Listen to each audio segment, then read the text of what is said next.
Welcome to part 2 of my Crescent City 1 House of Earth and Blood review rant recap. For the B-roll for this video, I'm building on a lot in San Myshuno in The Sims 4, what I imagined Bryce's fancier apartment to kind of look like. So if anybody's interested, that'll be up on the gallery, and my gallery ID is in the description of this video as well. It is an apartment, so it's going to have to be placed as a room, and like, you know, do the whole the hack where you remove some of the walls to make it one room, and then you put the walls back once you place it. So yeah, without any further ado, let's wrap this up, shall we? I'm gonna need a stiff drink to get through this. Stiff. Getting into part 3, The Canyon. Chapter 38, Bryce and Hunt discuss Sabine. Sabine's behavior earlier tonight. He'd wanted to kill her. He'd seen Bryce laugh in the face of the Viper Queen, go toe-to-toe with Philip Briggs, and taunt 3 of the most lethal Fae warriors in the city, and yet she'd trembled before Sabine. He hadn't been able to stand it, her fear and misery and guilt. And I gotta be honest, none of this is impressive. The Viper Queen is maybe the only impressive one on this list, given that Philip Briggs was a captive human, and the 3 most lethal Fae are her brother and his 2 goofy friends. I don't care that they know how to handle a firearm. They're goofy, and they're the Fae frat boys. Like, I don't know why that should be impressive. And the Viper Queen, like, was, I don't know, like, she's supposed to be like this dangerous, take no shit, snake shifter, whatever. But like, when Bryce went to the meat market, pushed around one of her like obsidian salt vendors, she didn't even get a slap on the wrist.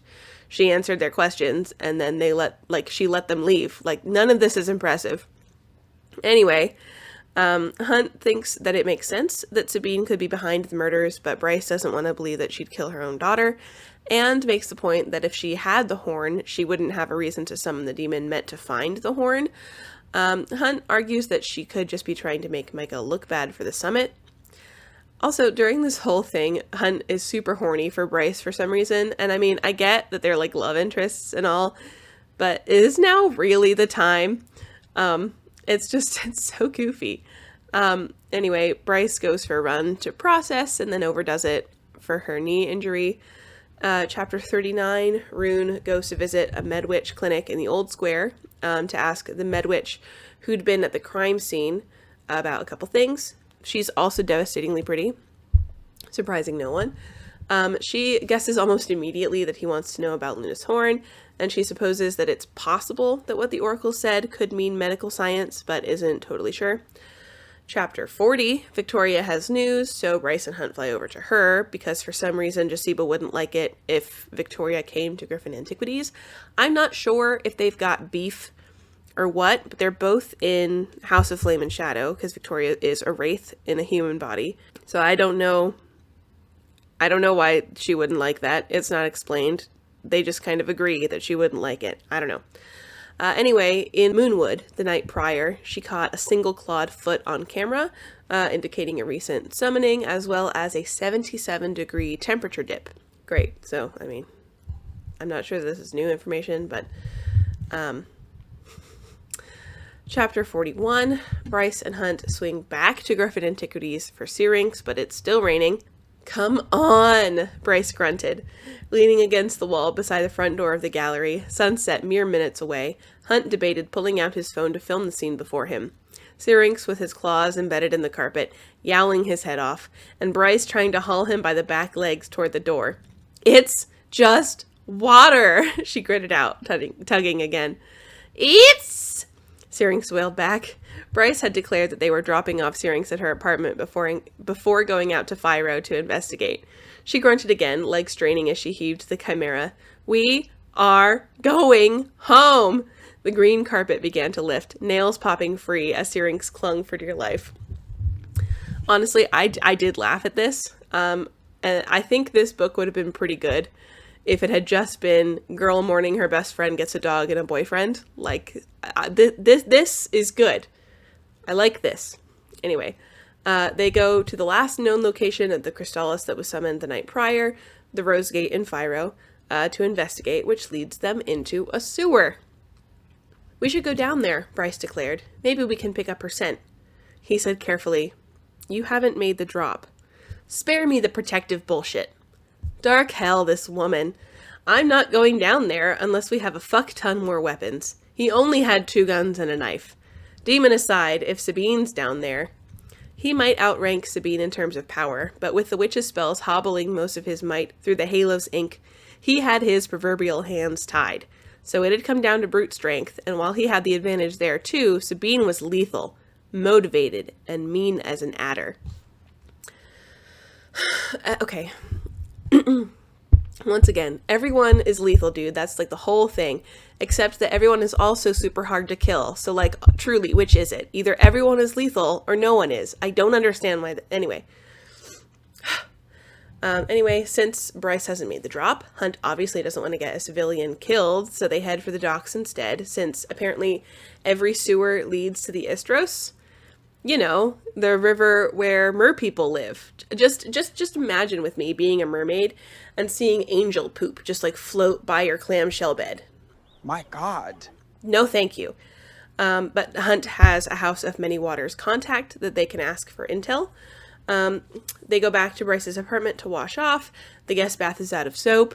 Hunt spies something purple and sparkly in the hall closet. So of course he thinks it's a sex toy. Dwight, you ignorant slut! But it's actually the fantasy version of My Little Pony. They're Starlight fancy horses, and she's got a box of them for sentimental reasons. Also, apparently Bryce keeps her sex toys in the left nightstand, which Hunt now knows, and so do we. So, you're welcome. Chapter 42, the next morning, Hunt and Bryce actually go down to the docks to meet that contact that Hunt was talking about. So we introduce a mer named Therian, who has just been promoted to Captain of Intelligence, working for the River Queen. He's charming and flirts shamelessly with Bryce, which obviously makes Hunt a little jealous. Therian gestured lazily with the claw-tipped, webbed hand. The markings on the mer were varied and vibrant, different coloring, stripes or specks or solids, their tails long-finned or short or wispy. Their magic mostly involved the element in which they lived, though some could summon tempests. The River Queen, part mer, part river spirit, could summon far worse, they said, possibly wash away all of Lunathion if provoked. She was a daughter of Ognius, according to legend, born from the mighty river that encircles the world, and sister to the Ocean Queen, the reclusive ruler of the 5 great seas of Midgard.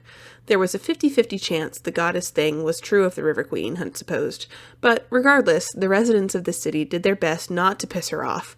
Even Micah maintained a healthy, respectful relationship with her. So there is a river that encircles the world and 5 seas. I really, really, really wish that we had a map. I'm dying to know what this looks like. I also have questions about the Ocean Queen.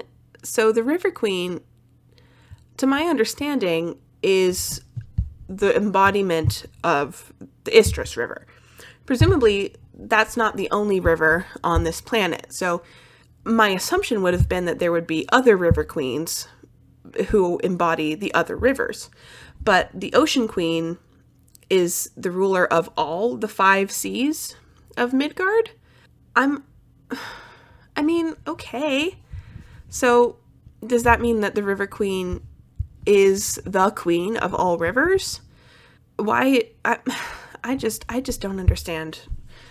It doesn't, I don't think it comes up, so it doesn't matter. I just don't understand why these choices were made. Anyway, eventually they get to the point. Does this have to do with the Viper Queen pulling in her people the other week? Yes, Hunt said carefully. Therian's eyes darkened, a reminder that the male could be lethal when the mood struck him, and that there was a good reason the creatures of the river didn't fuck with the mer. Some bad shit's going down, isn't it? I'm literally sobbing. Therian says he'll ask around. They watch a sailing. Also, apparently, the House of Many Waters postal service is run by otters in little yellow vests, which is adorable, if wildly out of character with the general tone of this world. So, I think that particular tidbit has much less to do with world building and more to do with what the author wished or thought would be cute. I have no idea the climate of this region. There are cypress trees, so my presumption is it's probably based loosely off of Italy or Greece. It doesn't matter. I just only have questions. Anyway, they go back to Griffin Antiquities, and Hunt asks Bryce about Danica's old jacket.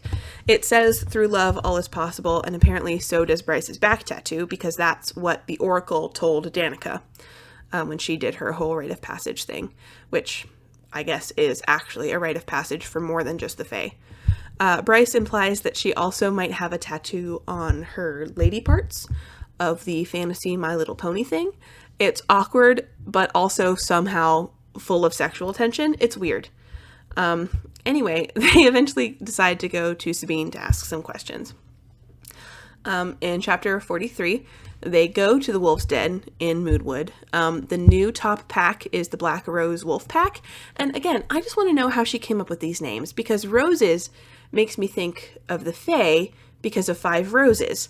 And Danica's pack was the pack of devils, and demons canonically exist in this universe. So neither of these names feel very wolfy to me. And okay. The meeting does not go well. Some wolf named Amelie, I don't know, is hostile for reasons. And then there's Ethan Holstrom, who is Connor's younger brother, who also hates Bryce for reasons. And in the next chapter, we learn that Emily had a thing for Connor, and Ethan hates her, Bryce, because her texts were leaked about hooking up with someone while Connor was being murdered after agreeing to go out with him. And it's interesting because I actually think this is one of those rare times where this is a character flaw and not a problem with the writing, because we know that Connor knew that Bryce was the way that she was with her sexuality and with romantic partners, and he was chill with that. And I don't think that if he had lived, he would have been mad about this, but because of the circumstances and because Ethan is his brother and feels a wolfy sense of loyalty to him, like, it makes sense that that would be his response, because it's irrational, but it's a character flaw. And that is something that is good to give characters. So, anyway, during this whole thing, she has a flashback of all of Ethan's messages that she ignored while she was grieving, finding her best friend and potential future romantic partner, and also 4 other people reduced to bloody piles.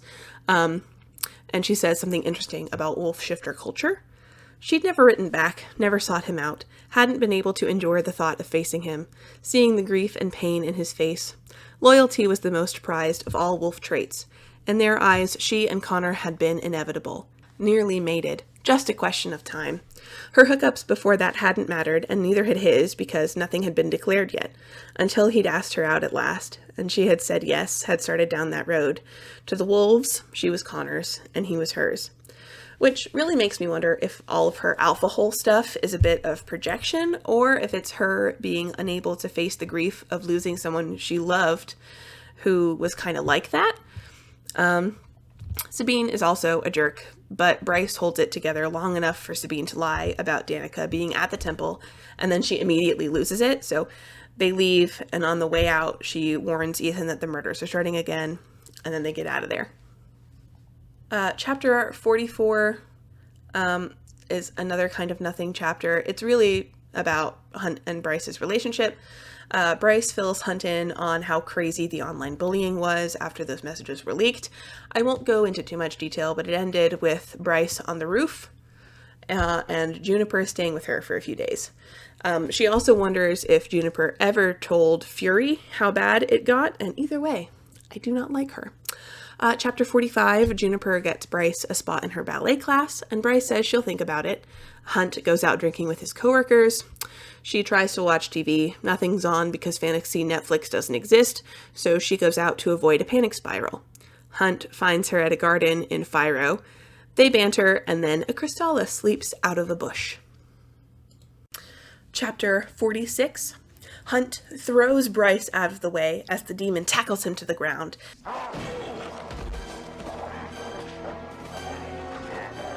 They tussle. Bryce is trying not to actually self-destruct from panic and call for help. The Crystallis gets a good bite in on Hunt's shoulder, which does some weird nullifying to his lightning magic. Hunt does manage to kill the demon when, conveniently, Naomi arrives to get a medwitch on the scene, who uses Mithridite leeches to suck out the venom. Then Micah shows up to make sure nobody talks about this to the press while Sandriel's in town. Hunt assumes that they struck a nerve with Sabine earlier and that she must have summoned this one in retaliation, but Bryce is confused why it didn't attack her either this night or 2 years ago. Hunt and Bryce leave the scene pretty much just as Rune gets there, and the med witch he met with is the one attending the scene. The next 3 chapters are a bunch of 2-page chapters, so I'm just going to summarize. Hunt and Bryce land on the roof of Bryce's apartment building, and between the adrenaline and the rain and the closeness, like physically of them, they start like nuzzling, not quite making out, but like, I don't know what to call it. Nuzzling, I think, is the right word. And then Sabine shows up. They argue. There's a gun. Sabine says that she didn't kill Danica, but Danica was the one that stole the horn. Sabine says that she switched the footage to protect Danica and threatens them to stay away from the investigation because Danica's legacy or whatever. I don't know why she cares or why we're supposed to believe that she cares, but that's the whole thing. So in the next chapter, that's actually chapter 50, Hunt gives Bryce a couple days to recover, and then Rune shows up at Griffin Antiquities. He doesn't have any new information on the Crystallis or the horn, but the medwitch he talked to did tell him about this new drug that's supposed to be some kind of synthetic healing magic, but can have some nasty side effects. Also, apparently Rune's super special Chosen One Star Sword is completely useless without some knife it was forged with. That is the stupidest f***ing thing I've ever heard. But that knife was lost sometime during the First Wars, which I believe were the war on Midgard between Fae and Hel, I think. And there's a Fae prophecy that says, when knife and sword are reunited, so shall our people be, which is whatever. Rune leaves to take care of some Fae drama, and then an otter courier shows up with news from Therion. A dryad had been attacked by a Crystallis the same night Hunt and Bryce fought one, and then her body was dumped into the Istris. And then looking at the photos of this dryad, Bryce comes to the conclusion that the Crystallis couldn't have killed Danica, because while she and the rest of her pack had been reduced to gore piles, the victims of the Crystallis demons, like, ripped open chest cavities to get at internal organs. Bryce's voice cracked. What if something else came through? What if the Crystallis was summoned to look for the horn, but something worse was also there that night? If you had the power to summon the Crystallis, why not summon multiple types of demons? Hunt considered. I can't think of a demon that demolishes its victims like that, though. Unless it's another ancient horror straight from the pit. He rubbed his neck. If the Crystallis killed the dryad, killed these people whose bodies washed into the river through the sewers, then why summon 2 kinds of demons? The Crystallis is already lethal as hell. Literally. So, chapter 51, Bryce decides the only logical course of action at this point is to summon a demon herself. Hunt, obviously, thinks this is stupid, but she's already got the obsidian salt ready, so why not? Even while this is happening, Hunt is seriously horny for Bryce, and honestly, after 200 years of being alive, you'd think he'd have a better sense of now's really not the time. So, Bryce summons one of the princes of Hell. Why? Adis occupied the 5th level of Hell, the Chasm. He yielded only to 2 others, the Prince of the Abyss and the Prince of the Pit, the 7th and mightiest of the demon princes, the Star Eater himself, whose name was never uttered on this side of the Northern Rift. No one would dare say his name, not after the Prince of the Pit became the first and only being to ever kill an Asteri.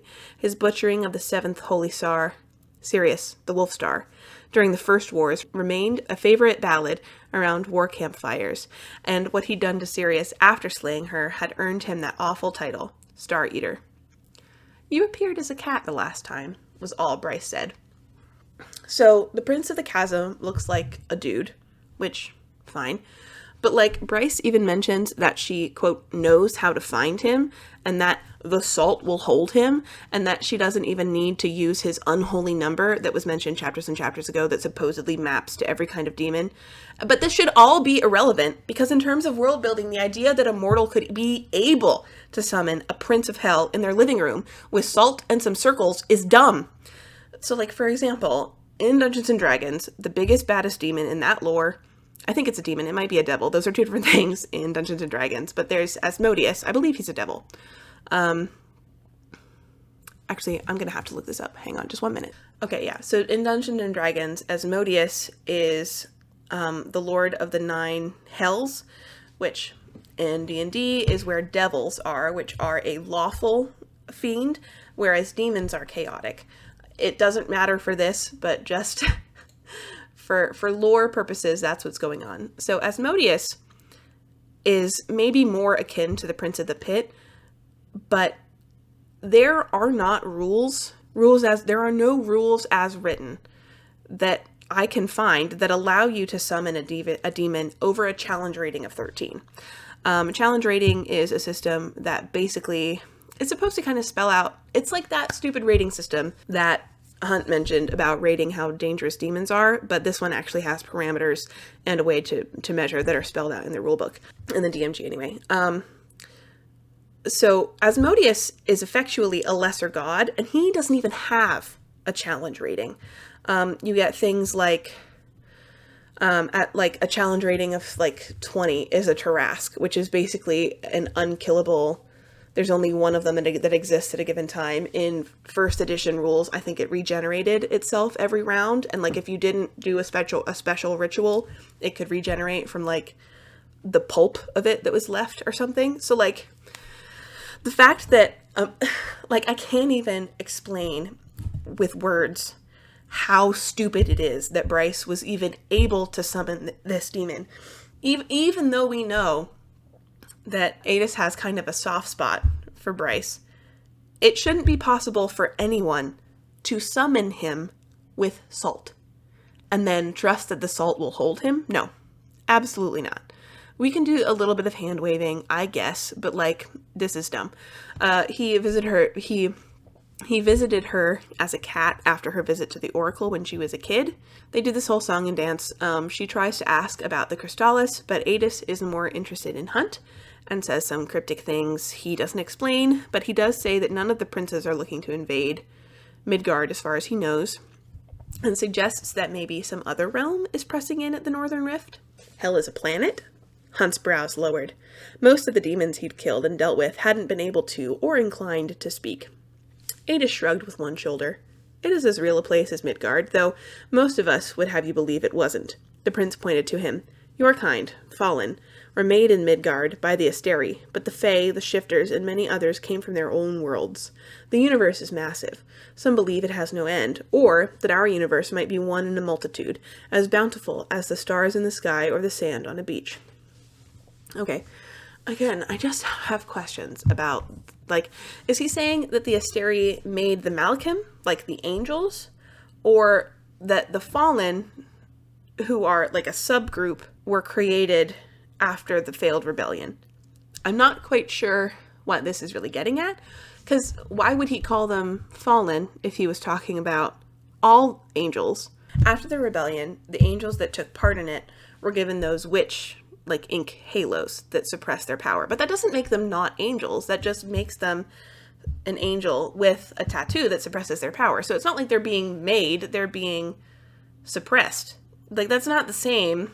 But why would he use the word fallen if he meant angels? Like, I don't understand what this is supposed to be talking about. It doesn't matter.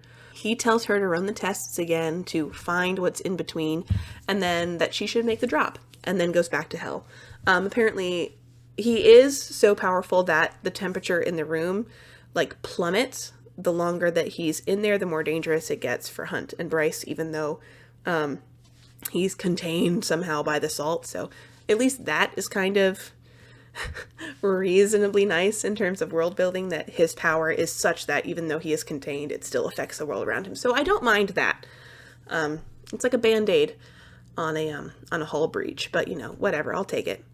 Bryce calls Declan to get him to run tests on the victims and the crime scene from 2 years ago, and apparently there's some newer test called a mimir, I'm not sure, that no one initially did because it's Fey tech, and they were ordered to stay out of it. So, chapter 52, Bryce runs over to Fyro to tell off Daddy Dearest, but doesn't get far since he's the king of the Fey and has magic and guards and shit. Rune keeps her and Hunt from doing something stupid, but she's understandably pretty fragile and is #pissed. Instead of going home, she stops at Lethe for a whiskey.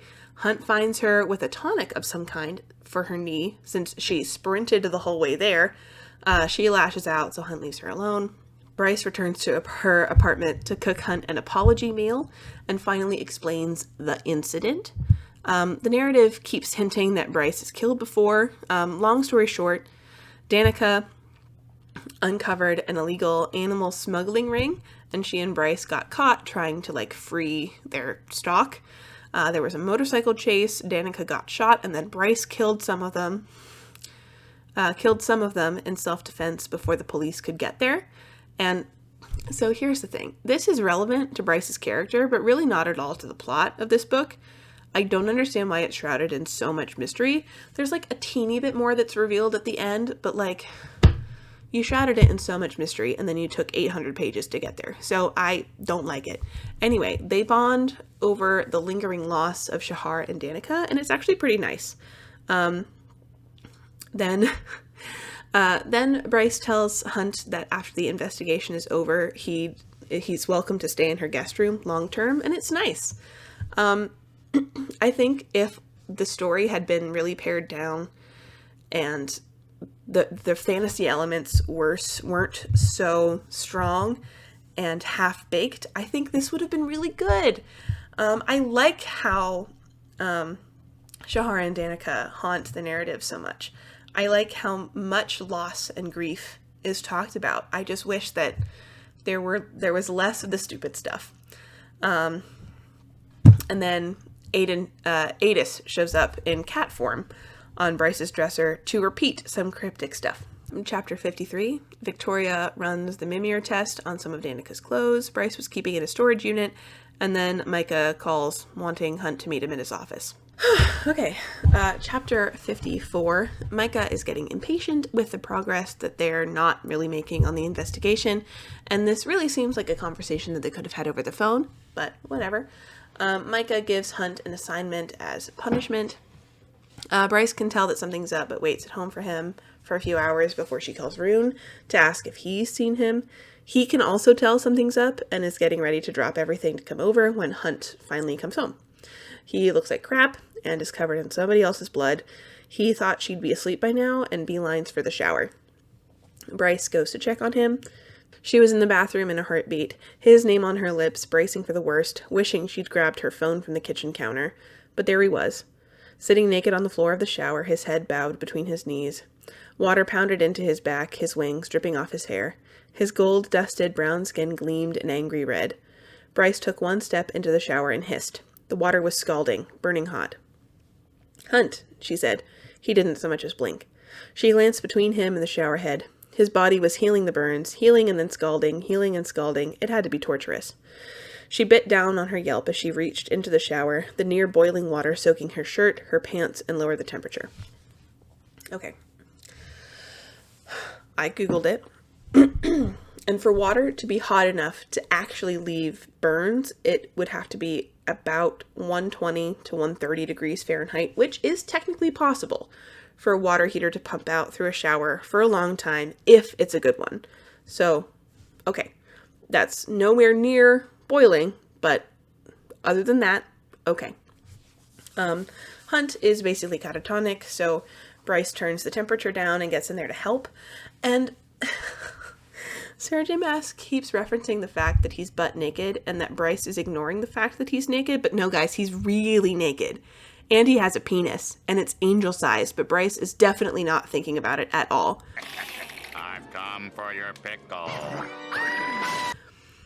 And, good God, this does not add any sexual tension. It just ruins an otherwise really sweet scene she, like, washes his hair and, like, makes sure that he gets clean, and then dries him off and puts him in underpants and gets him into bed. And, like, that's sweet, except that Bryce keeps talking about not thinking about his penis. And I just, again, at least they match each other in really not knowing when it's not the time. Anyway, she gets him into bed, and he wants her to stay, so she does. Hunt wakes up a few hours later, feeling like a person again, and puts Bryce back into her own bed. So chapter 55, when Bryce wakes up in her own bed, Hunt is still sleeping. And she finds a bunch of messages from Rune wanting to check in, so she starts feeling guilty about keeping him at arm's length, but she can't quite bring herself to text him back. And then Juniper's mad that Bryce never showed up to that ballet class she didn't ask for a spot in. Hunt gets up, they drink coffee, and now that he's coming out of that kind of disassociative episode, they're both super horny for each other. He had a long-lost love he was still holding a torch for, and she'd just gone too long without sex. Kathana's tits, it had been weeks since that hookup with the lion shifter in the Raven's bathroom, and with Hunt here, she hadn't dared open up her left nightstand to take care of herself. "Keep telling yourself that," a small voice said. The muscles in Hunt's back stiffened. His hands paused, whatever they were doing.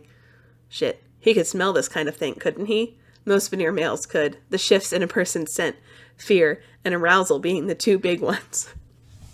Do you smell it? That smell. A kind of smelly smell. A smelly smell that smells smelly. And I just find this smelling, horny trope goofy and like overly convenient. Heaven forbid anyone communicate. And why would they, when you could just smell that someone is super into you instead? They almost bone on the counter, but we're all saved by burning bacon. So thank Thana for that. Josiba has acquired a knock for the big tank at Griffin Antiquities. It looks sort of similar enough to a mare, but with like a jutting lower jaw. I keep picturing a marrow for D&D. It's close enough. I'll pop up a picture. Air was lethal to Nox. If one was exposed for more than a few seconds, its vital organs would begin shutting down, its skin peeling away as if burned, but Bryce had still gone up the small stairwell to the right of the tank to ensure that the feeding hatch built into the grate atop the water was thoroughly locked. The hatch itself was a square platform that could be raised and lowered into the water, operated by a panel of controls in the rear of the space atop the tank, and Bryce had triple-checked that the machine was completely turned off. And this is one of the only times that I think that the word lethal is appropriately used. Lahaba, who is a fire sprite, hates it because she says that it knows that the water will kill her and it wants her to die. Bryce tries to get Josiba to sell it, but no dice.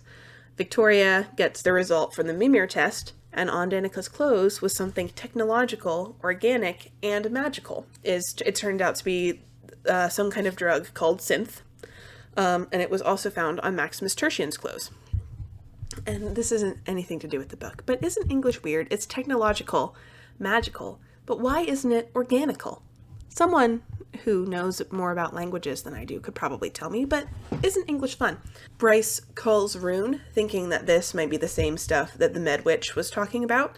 It is, and he has research from Redner Industries, a lot of which is redacted, but obsidian salt is on the ingredient list. Bryce wants to go to the meat market to ask about synth, but she has a Zoom call scheduled with her parents who want to meet Hunt.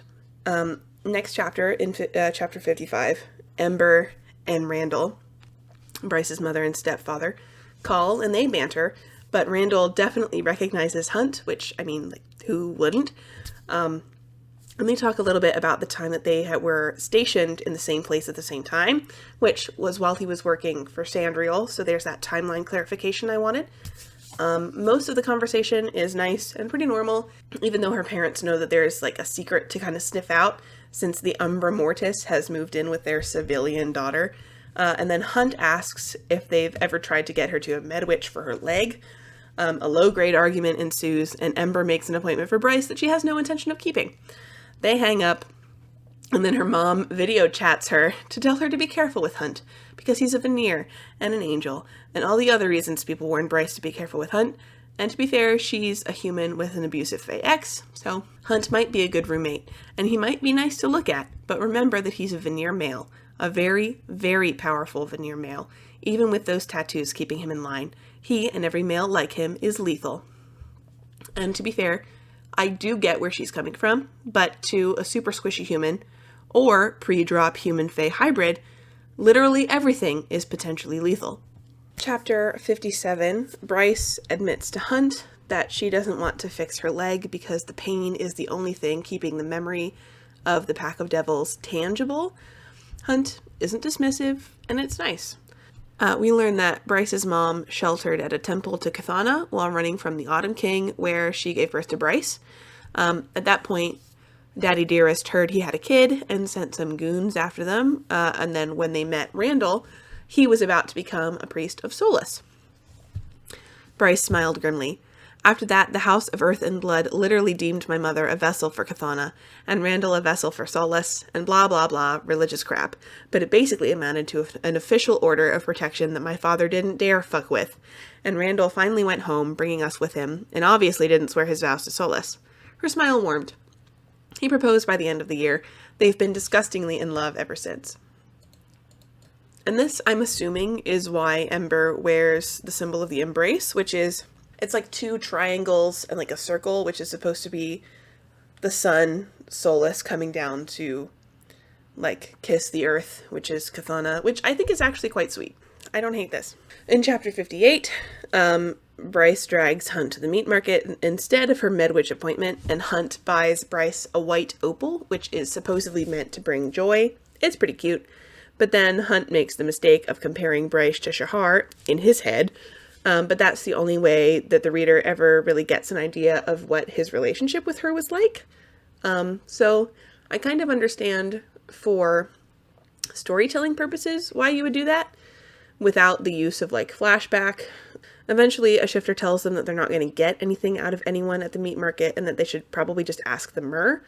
So Bryce sends an otter to Therian, who shows up almost immediately to tell Bryce that actually Danica was the one selling synth on the Istris. Chapter 59, Bryce calls Fury, who actually picks up this time.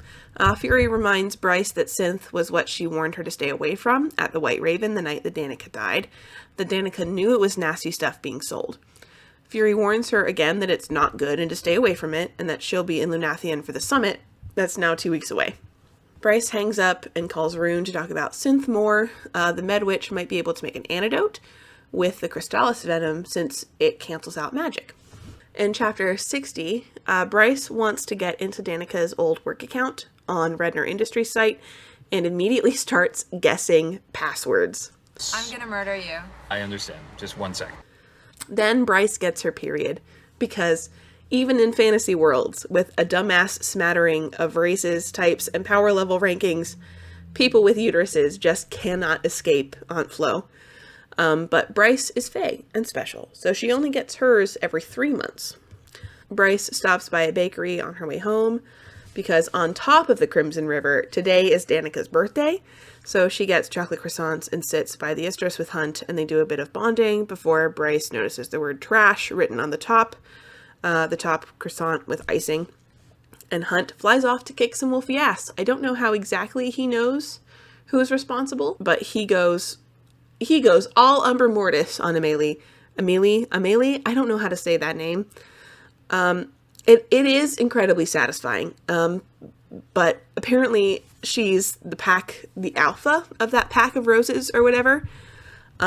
Ethan finds out and is rightfully disgusted that his alpha would do something like that, and then Hunt has good sense to leave before he murders someone. So this is probably half and half a problem with the writing and a problem that I have with a character.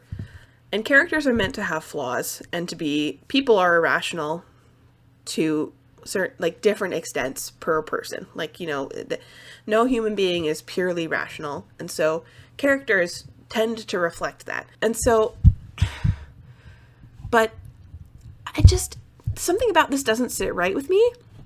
I know that this person, Amelie, might be an outlier, but her attitude does not make sense to me. If Danica was this crazy powerful alpha, and was killed by some crazy powerful demon as far as the public knows, and had a successful sailing.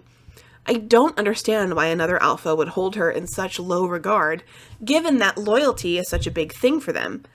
I understand her not liking Bryce, but being a dick to Bryce in general isn't about Danica, but insulting Bryce for celebrating Danica's birthday is absolutely about Danica. So I really don't understand. Like, I feel like this is just so that, I don't know, I feel like this is just like rage bait. This is the book version of rage bait, if that's the thing. I don't know. It really doesn't seem, not only, like, we don't know a lot about her character, but we do know a little bit about the shifter culture. So, I don't know. This feels odd to me, and I can't quite, that's as good as I can put why it feels weird to me. In chapter 61, Bryce and Hunt stop by the Medwitch clinic because Bryce still has chrysalis venom in her knee that they can extract for an antidote to synth. Also, Hunt admits that he was there, which Bryce has forgotten about by now, somehow. Because earlier she knew. It's fair that it might just be that I'm misreading her reaction, which is funny because I've been yelling about how the author doesn't trust the reader to understand motivation. You sit on a throne of lies. But she seems surprised, but apparently we're supposed to read it as she's surprised that he's admitting that he was there. I don't know. The venom negates magic, and it's in there pretty deep, so it's no anesthesia for Bryce, but she's a trooper. The infection is way worse than the Medwitch expected, and she doesn't know how she's still walking, because you can't girl boss too close to the sun, I guess. How tough am I? How tough am I? Hunt helps her breathe through the procedure, and then they get the venom out, and they do some preliminary tests combining synth, the venom, and the Medwitch magic, and those are promising. So, chapter 62, Hunt and Bryce are summoned to Micah's office for punishment for threatening Amelie, and Sabine is there too. Micah sentences Hunt to something called the living death, which sounds like something gross and terrifying, but it's actually just cutting an angel's wings off, which, to be fair, is also pretty bad. But I was expecting some kind of zombification, like a loss of soul or mind or something, not amputating wings that will grow back in like 3 to 5 weeks, which begs the question, why is it called that? The living death? In a world with demons and vampires and wraiths and all this other stuff, it really seems like living death is already pretty normal. Amelie is surprisingly not really in favor of this happening, but happen it does. And then Sabine tells us that she hates Bryce so much because she went to talk to the Underking about speaking with Danica's soul, which, again, really doesn't seem like that should be possible, but okay. Do you know what he told me? Sabine's face was inhuman. No shit, she's a shifter. Sorry. Do you know what he told me? Sabine's face was inhuman. He said that Danica would not come. She would not obey my summons. She's fucking dead. Why can you summon her in the first place? My pathetic daughter would not even deign to meet with me in her afterlife, for the shame of what she did, how she died, helpless and screaming, begging like one of you. Sabine seemed to hum with rage. And do you know what the Underking told me when I demanded again that he summon her? No one else dared speak. He told me that you piece of trash, had made a bargain with him, for her, that you had gone to him after her death and traded your spot in the Bone Corner in exchange for Danica's passage, that you worried she would be denied access because of her cowardly death, and begged him to take her in your stead. Like, and different cultures in the real world have different understandings of honor, loyalty, shame. Fine. Has she considered that Danica didn't want to talk to her because she's literally the worst? Bryce gets Hunt back to the apartment with some healing potions, and we get a little flashback. This is Editing Ginger just popping in. I completely misjudged how much time it would take me to build Bryce's apartment in The Sims 4. So you're also going to see me build Griffin Antiquities in The Sims 4, complete with the knock tank downstairs and Lahaba's fainting couch. So that's what the next build will be. This has been a message from Editing Ginger. Thank you. She tossed a death mark into the river, which is a coin of pure iron from an ancient and long gone kingdom, and then sailed to the Bone Gate, like on like a magical little rowboat, where she met with the Underking to trade Danica's place. Apparently, there are other quiet realms in Midgard, including the Catacombs in the Eternal City and the Summer Isles in the north. And like, I do like this as a concept. I'm just not sure I understand the execution. So does every quiet realm involve a river? Would an iron coin work in all of those? What is special about this iron coin? Does the Underking have counterparts in all these places, or is he the Underking? Anyway, he makes her affirm that she's trading her place for Danica 7 times so that the gods and the dead and all in between hear her vow, which at first I kind of had a problem with the number 7 because there are 5 gods that we know of, but I guess it does kind of make sense if there are 5 gods and then the dead and then another time for all in between. So I have less problems with the number 7 now that I've actually thought about it than at first. Chapter 63. Rune goes over to take care of Hunt while Bryce is at work, and he tells her that he should have been the one to go ballistic on Amelie because she's his sister and she doesn't hate that level of protectiveness. And then Bryce successfully guesses Danica's password.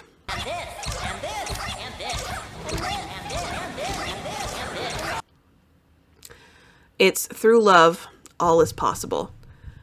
And truly, okay, I work in IT. There are so many things wrong with this. This is not, believe me, this is not nitpicking. This is just true misunderstanding of how any of this works.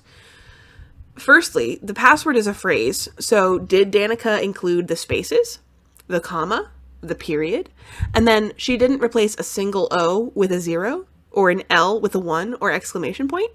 If Redner Industries is as cutting edge as we've been led to believe, realistically, they would have several secure password requirements, like a mix of uppercase and lowercase letters, numbers, special characters, not to mention a login attempt limit. Remember when she just started guessing passwords? Immediately no.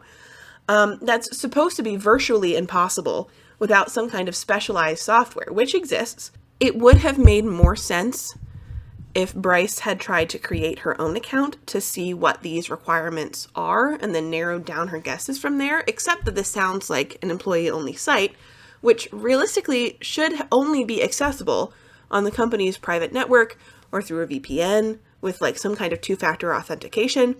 And I can kind of almost forgive Danica's account not being immediately deactivated after 2 years of her, having passed because of certain things that happen later. But everything else is just annoying, and it's not that deep. But it is, because it shows that, again, Sarah J. Maas didn't even Google how this would work IRL. She did nothing, not even a basic cursory glance at how this would actually work.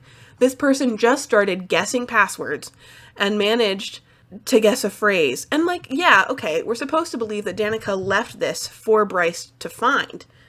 But again, see all points A through F about secure password requirements, a login attempt limit. I'm so, tell me why. Okay. Anyway, she guesses her password. She goes through Danica's account files, and they're mostly useless except for some stuff in a folder called Party Invites, where she finds a subfolder labeled Bryce. In that subfolder is a picture of Danica's old jacket, and in that jacket is a secret pouch, and there's a flash drive. I'll turn him into a flea. A harmless little flea. And then I'll put that flea in a box. And then I'll put that box inside of another box. And then I'll nail that box to myself. And when it arrives, I'll smash it with a hammer. Tell me why, A, Bryce has had this jacket for 2 years, presumably wears it like, maybe not a lot, but like she's worn it more than once. She's never found the flash drive. It would have made way more sense if she had found the flash drive organically, or if she had found Danica's password written down somewhere, like in her old stuff, in that storage unit that we know that she keeps all of her old things. The guessing the password, I'm sorry, I cannot get past this. This is so stupid. I am flabbergasted at how dumb that is. But you know what? It had to happen because we had to get this flash drive. Fine. Chapter 64. Bryce gets home. Hunt is upright and walking, and she shows him what's on the flash drive. It's a few videos of humans being injected with synth that are then able to decimate veneer into piles, like Danica and the Pack of Devils. Except that the humans reduce themselves to piles too before the drug could fully wear off, so that's that pretty nasty side effect. So they decide to play it safe and do some more sleuthing before making another move. And then they get down and dirty on the couch. And listen, I don't have anything against smut. I do not mind the occasional smut scene, especially in a romance book. But this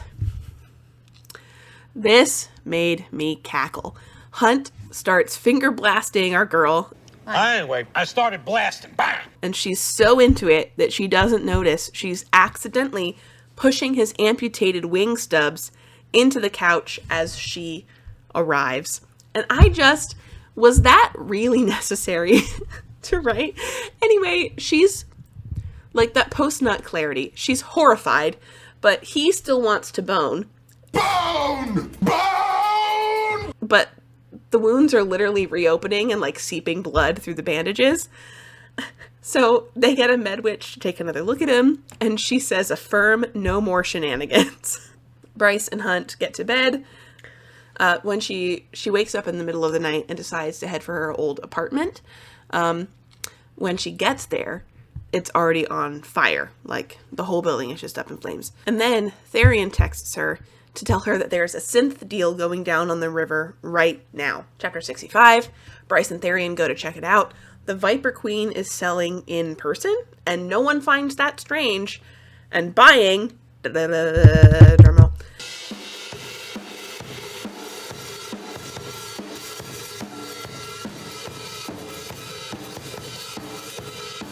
Is Hunt. Chapter 66, and it is time for the third act breakup. Bryce stomps onto the barge to confront Hunt, Victoria, and Justinian, who are there too. And then Micah, Isaiah, Naomi, and a bunch of other angels show up because it's a drug bust. Hunt, Victoria, and Justinian were interested in synth as a means to get around the massive power block from their halos. And then when Hunt saw the footage of the side effects, he supposedly tried to pull the plug. Bryce isn't really mad about that, at first, at least. She's mad because Hunt found out about synth days ago when Micah assigned him some drug lords to take care of. Hunt tries to save Micah the trouble of executing him himself, and tries to tell Bryce that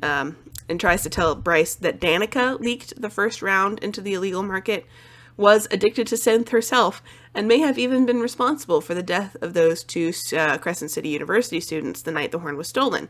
Micah butts in and gets Hunt to spill his other suspicion, that Danica herself killed her pack by taking too much synth, and that the audio they captured of the evening was actually her begging herself to stop but not being able to. Micah claims that the Crystallis is a side effect of the synth because of the obsidian salts, because supposedly synth has exactly the right amount to match the Crystallis unholy number. Fury shows up for some reason, and then Bryce gets mad that Hunt wanted to use synth and its antidote to potentially rebel again, which seems really out of character for her, because she's constantly remarking about how messed up the Fallen and Sprites and Lowers in general are treated. So how does she think that you'd go about fixing something like that? Bryce throws the white opal at Hunt. Fury leads her away like she's ever given a shit about her. And that's that. Chapter 67. Fury gets Bryce home and calls Rune, and then leaves to supposedly head off the Viper Queen. I don't know. Don't like her. Don't care. Bryce is dissociating hard by the time Fury gets back. But she hears them talking about Hunt, Justinian, and Victoria's punishments. and it's pretty bad. Pretty not good. Surprising no one. Micah crucified Justinian and then ripped Victoria's wraith essence from her physical body and locked it in a box. But Hunt might be getting something worse. And that is the end of part 3. Part 4, The Ravine. Chapter 68, Hunt is locked in a cell under the Comitium, and he gets to watch live footage of Justinian dying. Yay! Isaiah pays him a visit to ask him why he thought that was a good plan, and I feel like the answer is obvious. The plan was to take the synth at the summit in order to assassinate Micah and Sandriel, and then Isaiah says something naive. Hunt spat, "You might be able to accept the bit in your mouth, but I never will." "I don't," Isaiah hissed, "but I have a reason to work for my freedom, Hunt," a flash of his eyes. "I thought you did too." And thinking that in a world where you were once a literal slave with no rights, you could ever truly be free while the system that made you a slave is still in place is naive. Full stop. And again, naivety is a reasonable character flaw, but one I really, really would not expect to see in a centuries-old soldier/militia captain. Bryce and Lahaba are at work. It's been 3 days without an announcement about what's going to happen to Hunt. The Medwitch successfully made the synth antidote, but Bryce doesn't know what to do with it, so she puts it with that golden bullet meant for the Godslayer rifle. And Fury has already disappeared again. Big surprise. The Autumn King shows up to make sure Bryce is still looking for the horn and to talk about his regrets about Bryce's mom. Chapter 69, Sandriel pays Hunt a visit to gloat over the phone they confiscated and to play a slideshow of all the selfies and pictures Bryce had taken on it. Oh, and Micah sold Hunt to Sandriel as his punishment. And sometimes I do think that it is unnecessary to write the literal worst thing that could happen to a character for the shock or rage or whatever artificial feeling this is supposed to inspire, because Sandriel is a cartoon villain, but we're 95% of the way through we're 75% of the way through this book. There's 150 pages left, but in Sarah J. Maas math, that's like maybe 2 days, and they still have to get through the summit. Bryce meets Rune and Flynn at a bar to say thanks, and he invites her over to watch a sunball game. Chapter 70. Fury lets herself in to Bryce's apartment to let her know that Hunt was sold to Sandriel. Fury makes Bryce promise to not do anything stupid, and so Bryce immediately does something stupid. They argue. Bryce tells her to go back to Pangira and ignore her for another 2 years, and Fury is all, "You nearly died, and Danica did die, and I was the one who bought the drugs, and bad things happened to people close to me." And Bryce is like, "But you talk to Juniper all the time. I just wasn't worth the risk." And then Fury is all like, "Juniper and I have something that is none of your business.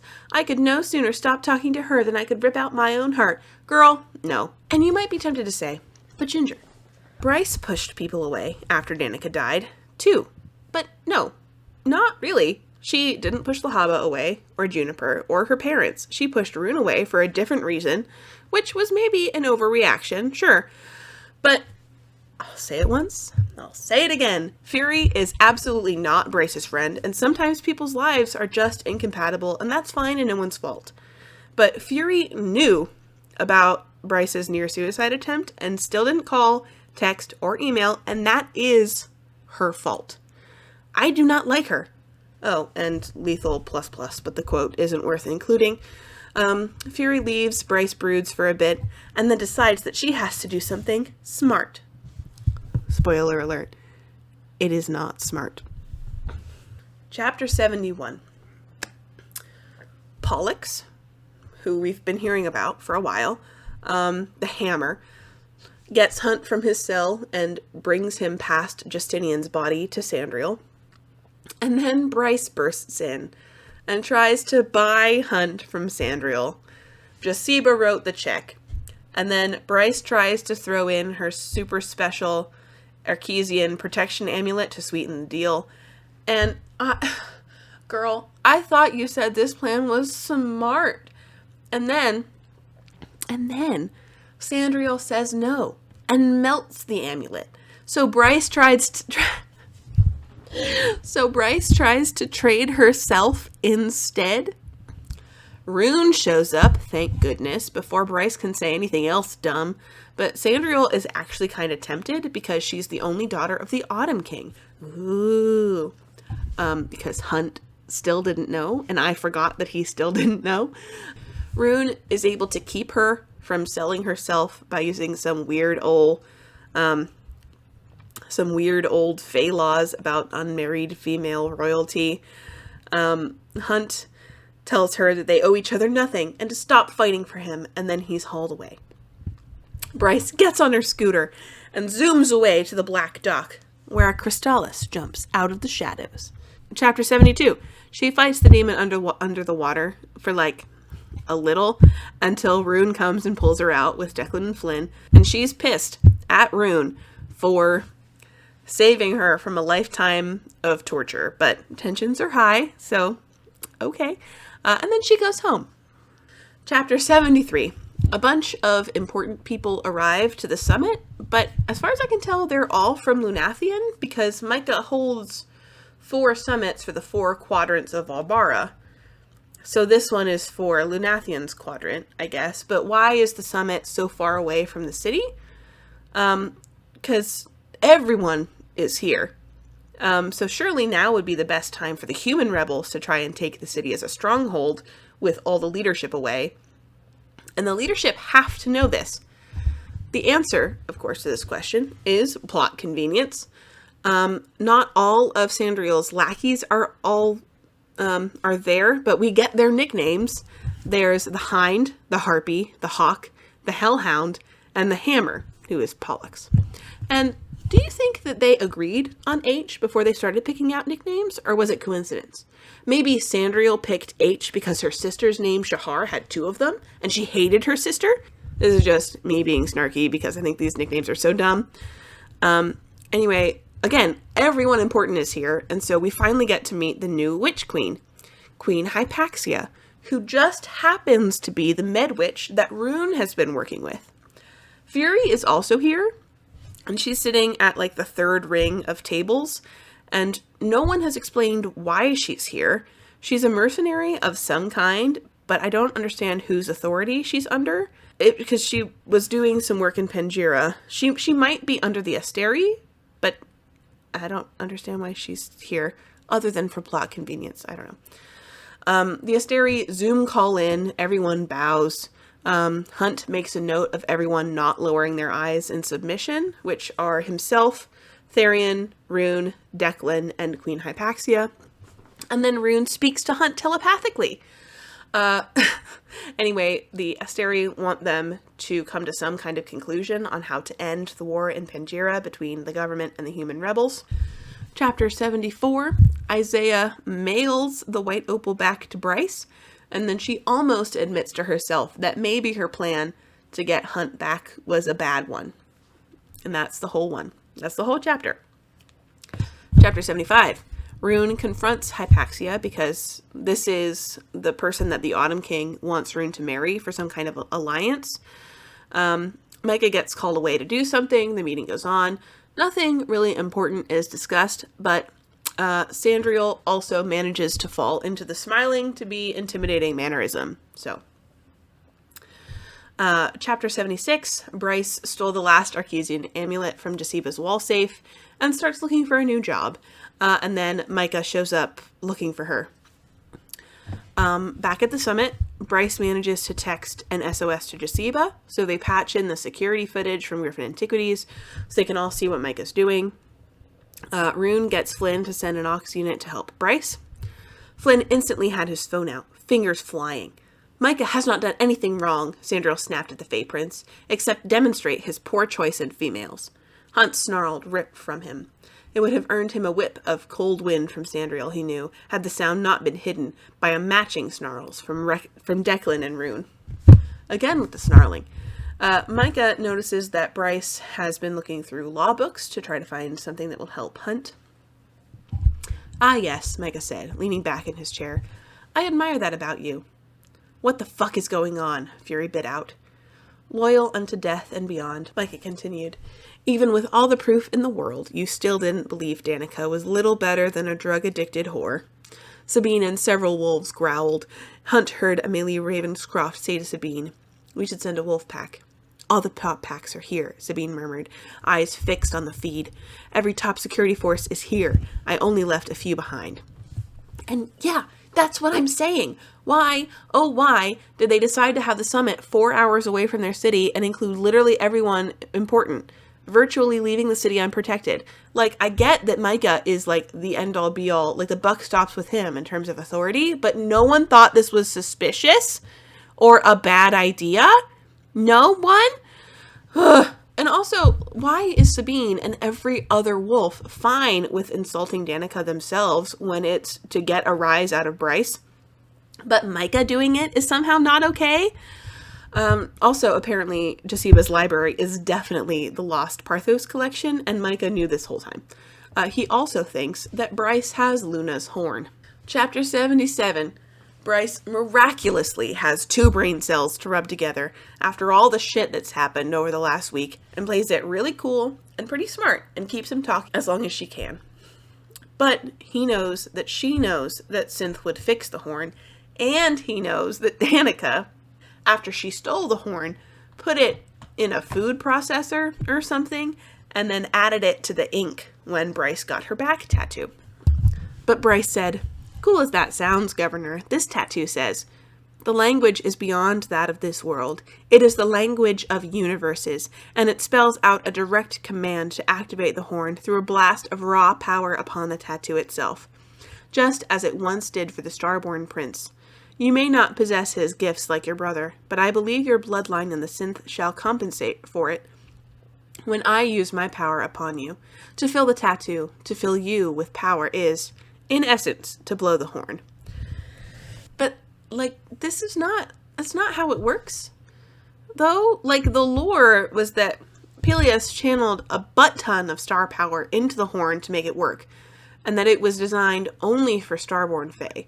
So, and this is the problem with, like, a super soft and ill-defined magic system, is, like, is it supposed to work with Micah's power because it's changed forms from being the horn to being a back tattoo with the language of universes? Like, that's what it sounds like. But if that's the case, why wouldn't tattooing it on a person change what it does? If it changes how it's activated, the very nature of the artifact has been modified. So this doesn't make any sense. Micah proceeds to throw Bryce to the ground to get access to her tattoo horn, and admits to killing Danica and the pack of devils himself. And like this whole time, Hunt is freaking out. Rune is freaking out. Sandriel is watching to see what happens. And Sabine is reeling, and there's no mention of the Autumn King. His bastard daughter is about to be murdered by the governor, and is also tattooed with the old Fey relic he was, until recently, super obsessed with recovering, and he's just not doing anything. Micah gives a huge villain speech, and reveals that he did this because he blackmailed Danica into stealing the horn in the first place, but then she got rid of it before he could repair it with Synth. And he wants to open the Northern Rift to bring in some kind of army to take care of the human rebellion and potentially establish himself as some kind of equal to the Asteri. And this villain speech goes on for a long time, which in context is just Bryce trying to buy time, except that Sarah J. Maas decided from some stupid frickin' reason that the summit would be 4 hours away from the city for plot convenience of no one important being able to get to Bryce.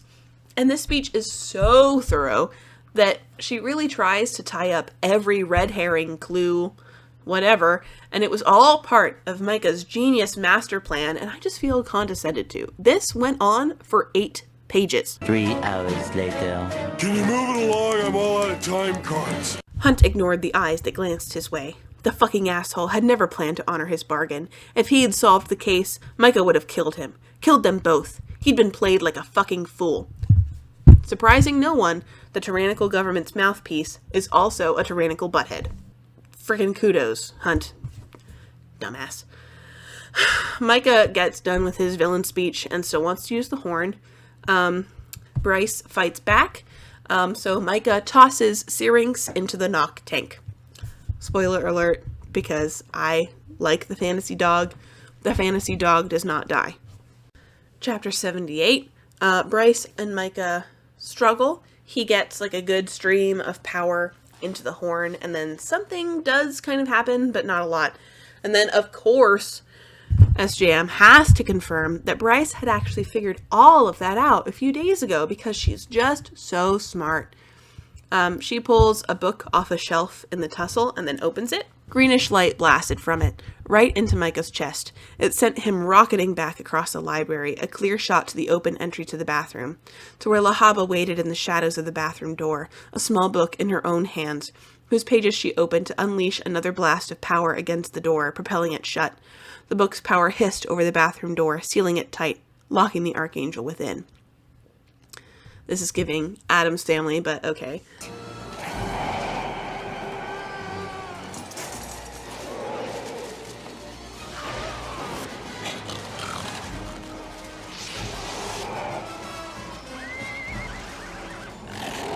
Also, Lahaba is a fire sprite holding a book, and I just, like, we know that she is, like, the book guardian, but, like, are the books magically protected somehow to, like, not be burned by her hands? Like, I don't know. Anyway, back at the summit, Hunt begs Sandriel to do something to help Bryce, even though they're too far away and she's a twat waffle. She's the worst! She's the worst person in the world. Huge, skank, terrible. While they watch the feed as Bryce prepares to dive into the knock tank to save Syrinx, and Flynn is all, this is her ordeal. You know, that Fae sort of secondary rite of passage. Chapter 79, Bryce goes in for Syrinx. The knock was waiting for her. She manages to get Syrinx out before she gets dragged back down. And then she grabs... she grabs the fish monster by the balls. I'm sorry. She punched her right hand low into the knock's abdomen and dug inside the nearly invisible front fold. It happened so fast, Hunt wasn't sure what she'd done until she twisted her wrist, and the knock arched in pain. Bubbles leaked from Bryce's mouth as she wrenched its balls harder. Every male in the pit flinched.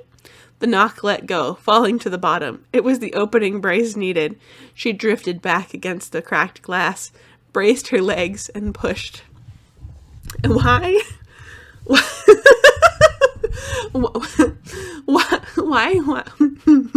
Why does it have balls? I don't know. This is supposed to be like a darker version of a mer, but like, where are the dick and balls on a mermaid? I can tell you that like on a fish, it's kind of like their reproductive organ is like kind of in their fin, but on like a man fish, like why does it have balls behind a flap? Why did Bryce know this? Did she Google how to like before this was happening, when they brought the knock, she was like, man, if I ever get attacked by it, I need to know where to kick its balls. Sorry. So stupid. Anyway, she gets out of the tank. She gives Syrinx CPR. All the while, Micah is like trying to get out of the bathroom. Eventually, the fantasy dog coughs out water and starts breathing again. Bryce has like a big gash along her leg from the knock that's making it hard to walk, but she is refusing to leave him behind. Lahaba knows that Bryce won't make it far with Syrinx and wants to stay behind to buy Bryce some time. Bryce does not want to leave Lahaba behind for a number of reasons, but also because she just purchased her from Deceiba and was going to surprise her later by setting her free. But Micah is about to get out, and Lahaba insists, so Bryce runs up the stairs and shuts the library door. I'm going to try to get through this without crying, because I am a massive crybaby, and this makes me cry every time I read it.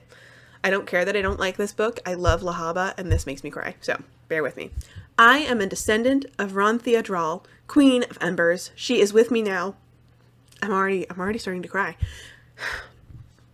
And I am not afraid. Did I mention that I'm a massive crybaby? Lahaba glowed, bright as the heart of a star. My friends are behind me, and I will protect them. The top of the bathroom door began to curl open, and Lahaba unleashed her power. 3 blows, perfectly aimed. Not to the bathroom door and the archangel behind it. No, Lahaba couldn't slow Micah, but 100,000 gallons of water would. Lahaba's shimmering blast of power slammed into the glass tank, right on top of the crack that Bryce had made when the knock threw her into it. And yeah, this makes me sob every time I read it. Because out of all of my complaints about this book, this character was never one of them. And even though it is so goofy that an archangel was stymied by a door, and this whole situation is, I mean, goofy's the word that I'm going to use. This, for the first time I read this wasn't silly when I read it. And I think that's the thing, is that the first time I read this, I enjoyed it because of the characters. The world building and the plot are big complaints of mine, but the side characters like Lahaba and even Rune, I really enjoy reading. And so, I mean, I am a massive crybaby. I cry at commercials all the time. Anyway, chapter 80, Bryce hears the roar of the water as the tank breaks and knows that Lahaba is dead, because she, again, is a fire sprite and has been extinguished. And the knock is not far behind since air is lethal to it. And Micah is only going to be deterred for so long, so she picks up Syrinx and sprints up the stairs to Joseba's office to reassemble the Godslayer rifle so she can kill Micah before the synth takes over. Except that the synth antidote was with the bullet. So she gets the gun put together, the bullet in the chamber, and shoots Micah in the head just as he goes to chase Bryce out the front door he thinks that she left through. It's a reasonably girl bossy scene. I don't have a lot of notes, actually. The things she's doing are crazy and unrealistic, but she does have a reasonable amount of training with her stepdad, and also her already pre-human abilities are being further enhanced by synth. So I don't have a lot of problems with this. Chapter 81. Time warped and stretched. Hunt had the distinct feeling of falling backward, even though he was already against a wall and hadn't so much as moved a muscle. Yet, the coffee in the mug on the nearest table tilted, the liquid endlessly rocking to one side. The death of an archangel, of a world power, could shudder through time and space. A second could last an hour, a day, a year. So Hunt saw everything, saw the endlessly slow movements of everyone in the room, the gaping shock that rippled, Sandro's outrage, Pollux's white-faced disbelief, Rune's terror.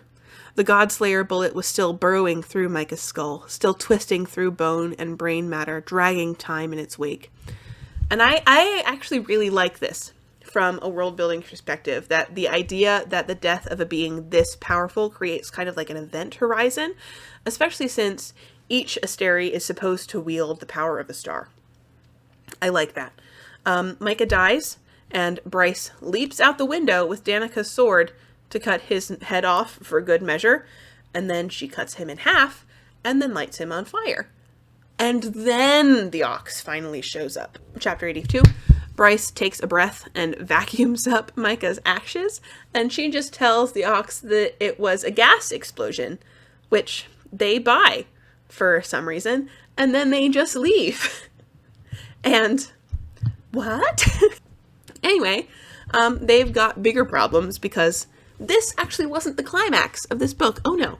There are 15 more chapters. Please, make it stop. Because Micah succeeded and opened the Northern Rift to hell. So, chapter 83, Bryce sprints from Griffin Antiquities to her apartment building while demons are actively spilling into the city from the Heart Gate to get Syrinx inside with some food. At her building, she yelled at Marin to get into the basement, along with any tenants he could bring with him, and to call his family his friends and warn them to get somewhere secure, the bomb shelters if they could, and hunker down with whatever weapons were available. She left Syrinx in the apartment, laid down a massive bowl of water, and took the lid off the food bin entirely. He could feed himself. She piled blankets on the couch, tucked him into them, and kissed him once on his furry head before she grabbed what she needed and ran out the door again. And, like, why wouldn't you want Syrinx in the basement, too?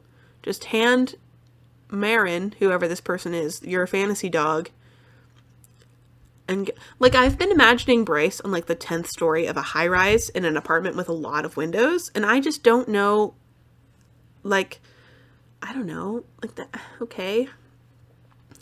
Presumably some of the demons can fly. This seems, okay, whatever. She goes back into the fray, calls Juniper to tell her to get somewhere safe, and she's actually already in one of the bomb shelters, but they're planning to close the door early, whatever that means, probably before it reaches capacity, but, I mean, demons are pouring in through the gates, and you want those doors shut before the demons can get in, otherwise they're completely, I mean, but Juniper says that she'll try to keep the doors open for as long as possible to let in as many people as they can.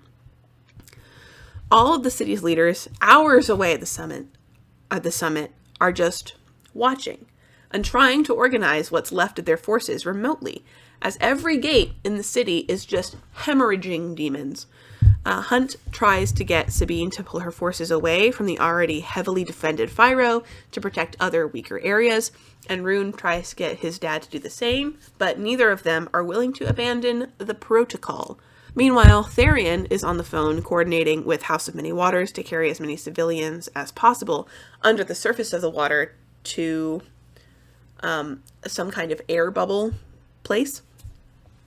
Everybody has the nerve to be horrified and angry that they're too far away to help and that the Ox people in the city are just handing it over. And you did this on purpose. At best, you can say that Micah planned it this way so he'd have time to do the horn shit with Bryce without interference. But you're telling me that not a single one of these lethal military leaders had an issue with this? No. Conveniently, the city cameras follow Bryce as she girl bosses her way through the horde.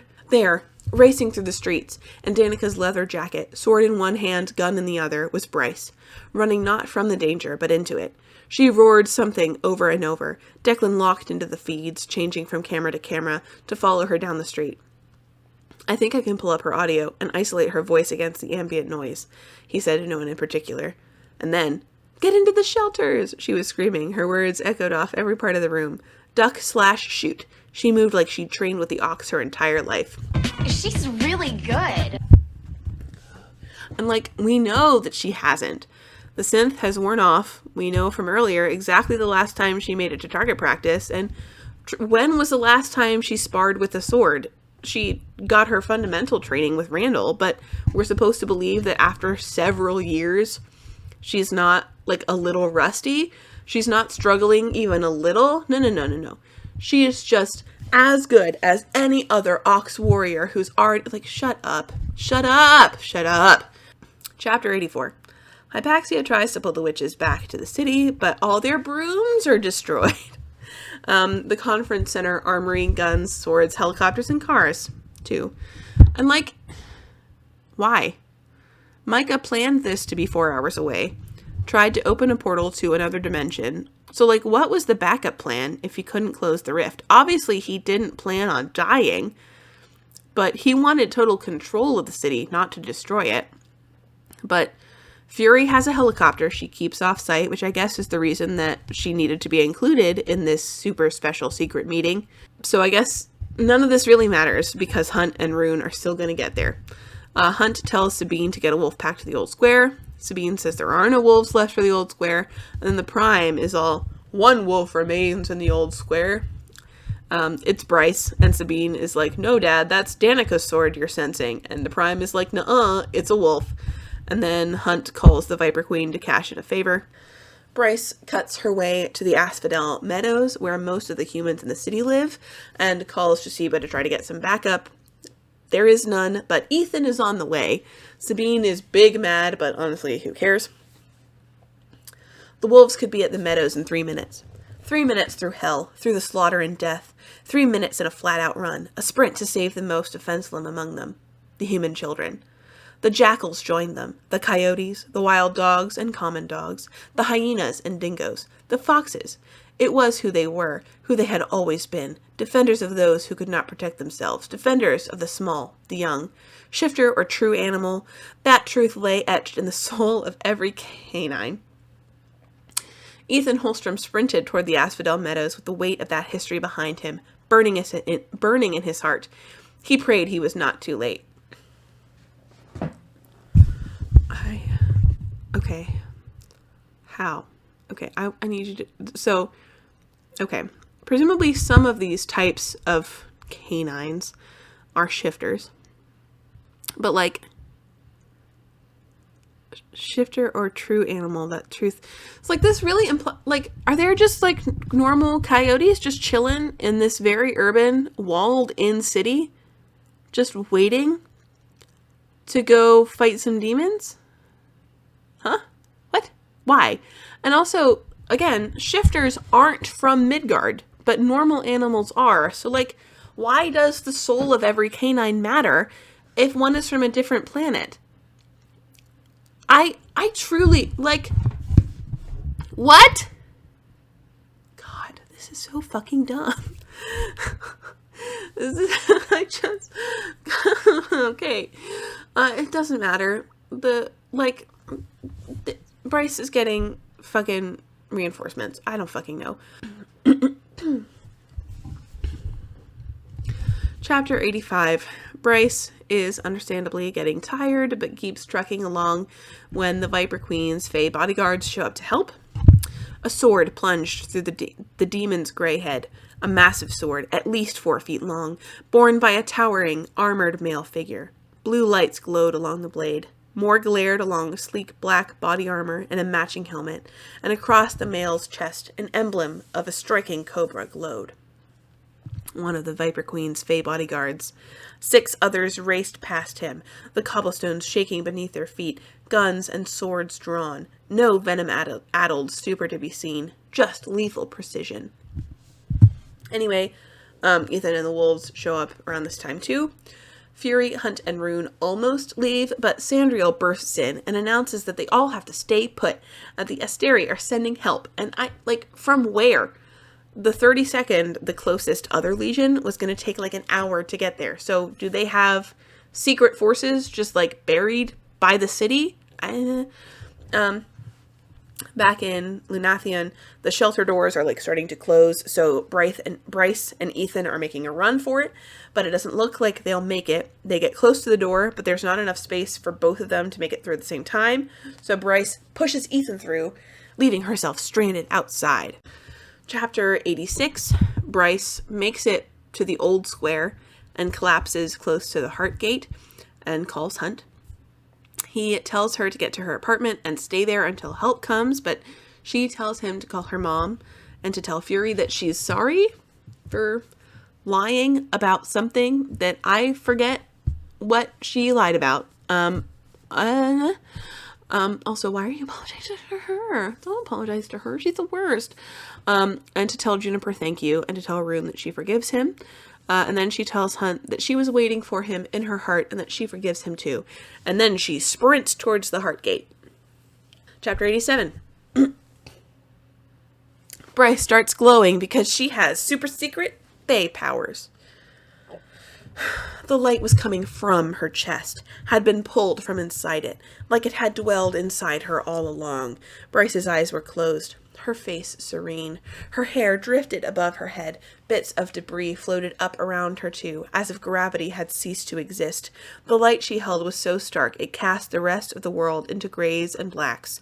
Slowly, her eyes opened, amber blazing like the first pure rays of dawn. A soft, secret smile grazed her mouth. Her eyes lifted to the gate looming above her. The light between her hands grew stronger. Rune fell to his knees.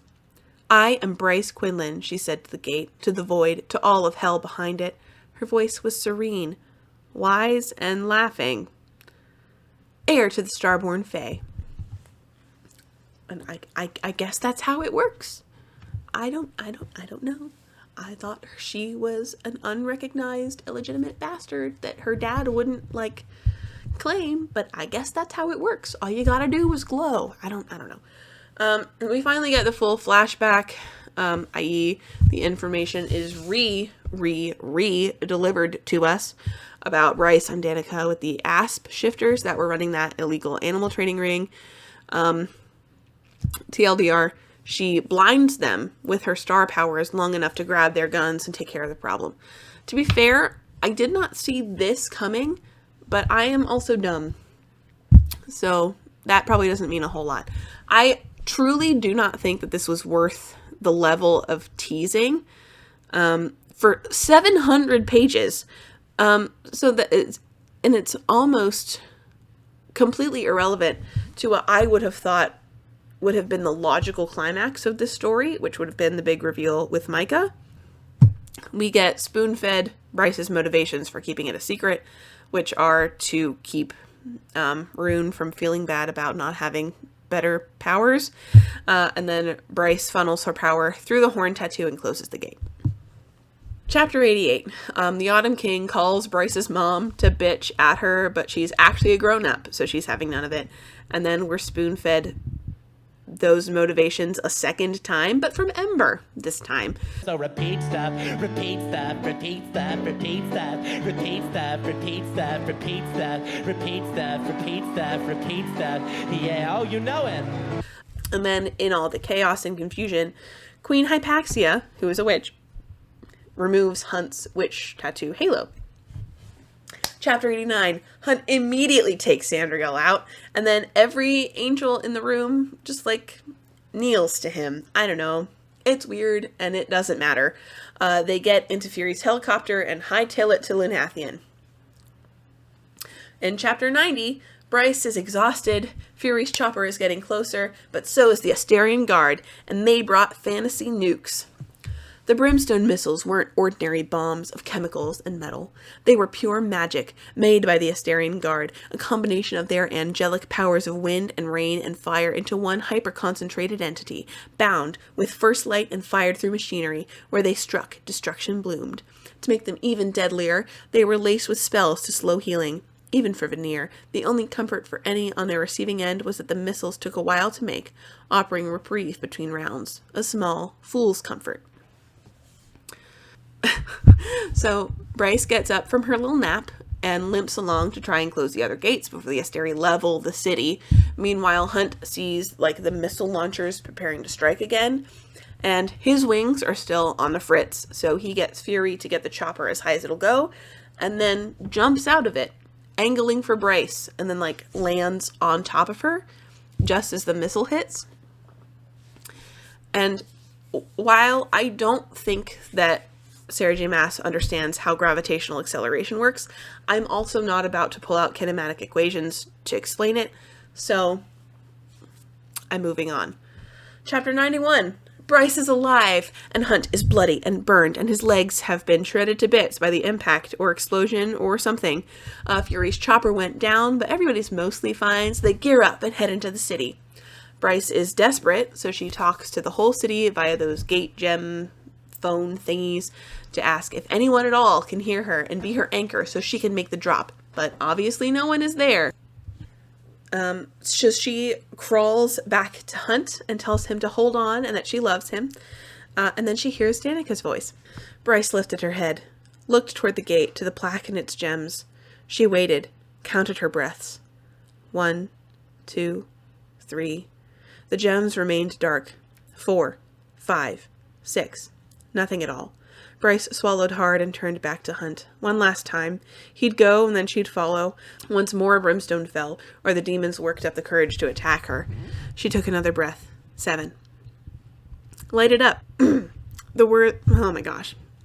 I remind you, I'm a massive crybaby.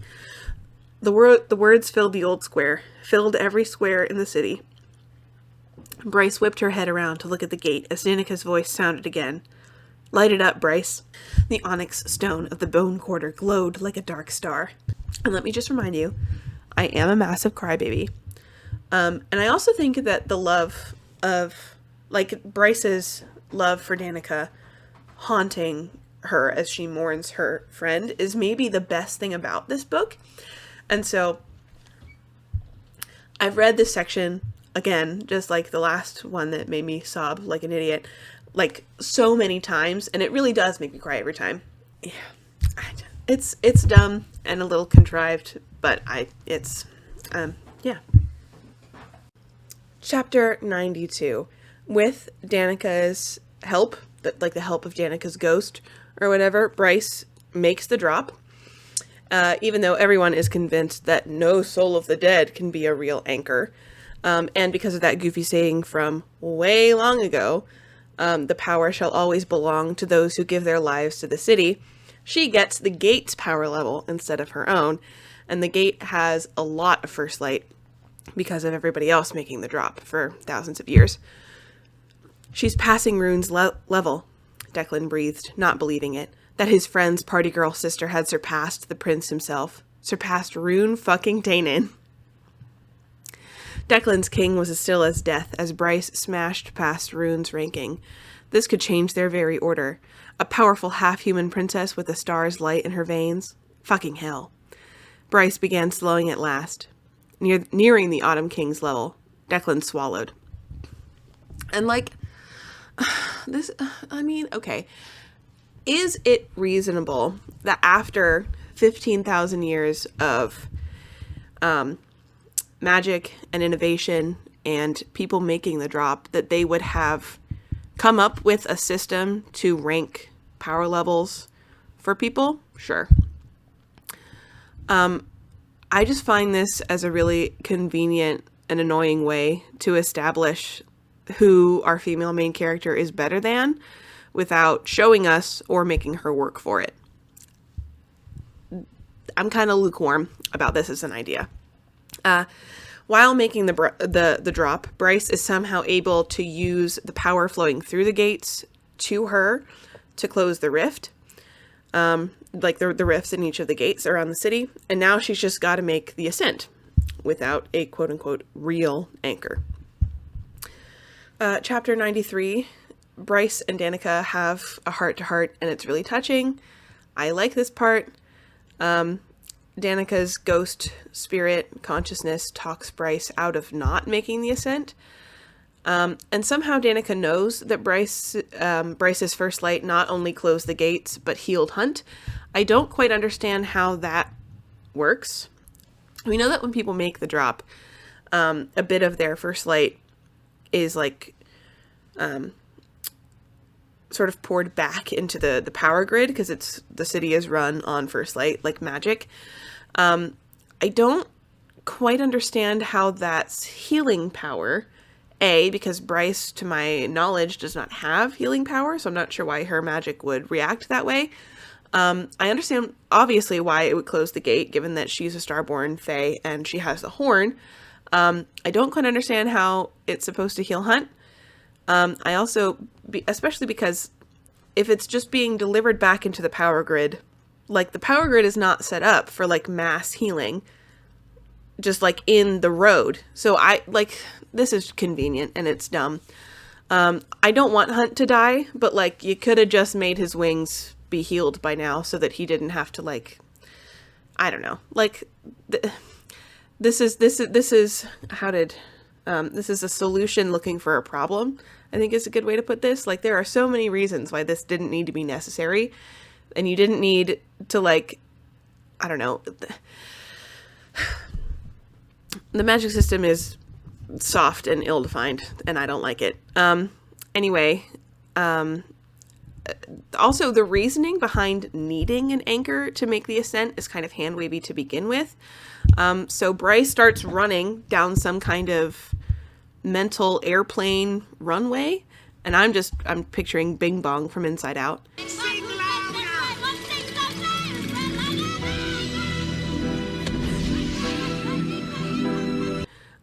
Bryce does make it out because through love, all is possible. And the first time I read this, I was crying. I am a crybaby, but Bryce and Danica having that reunion of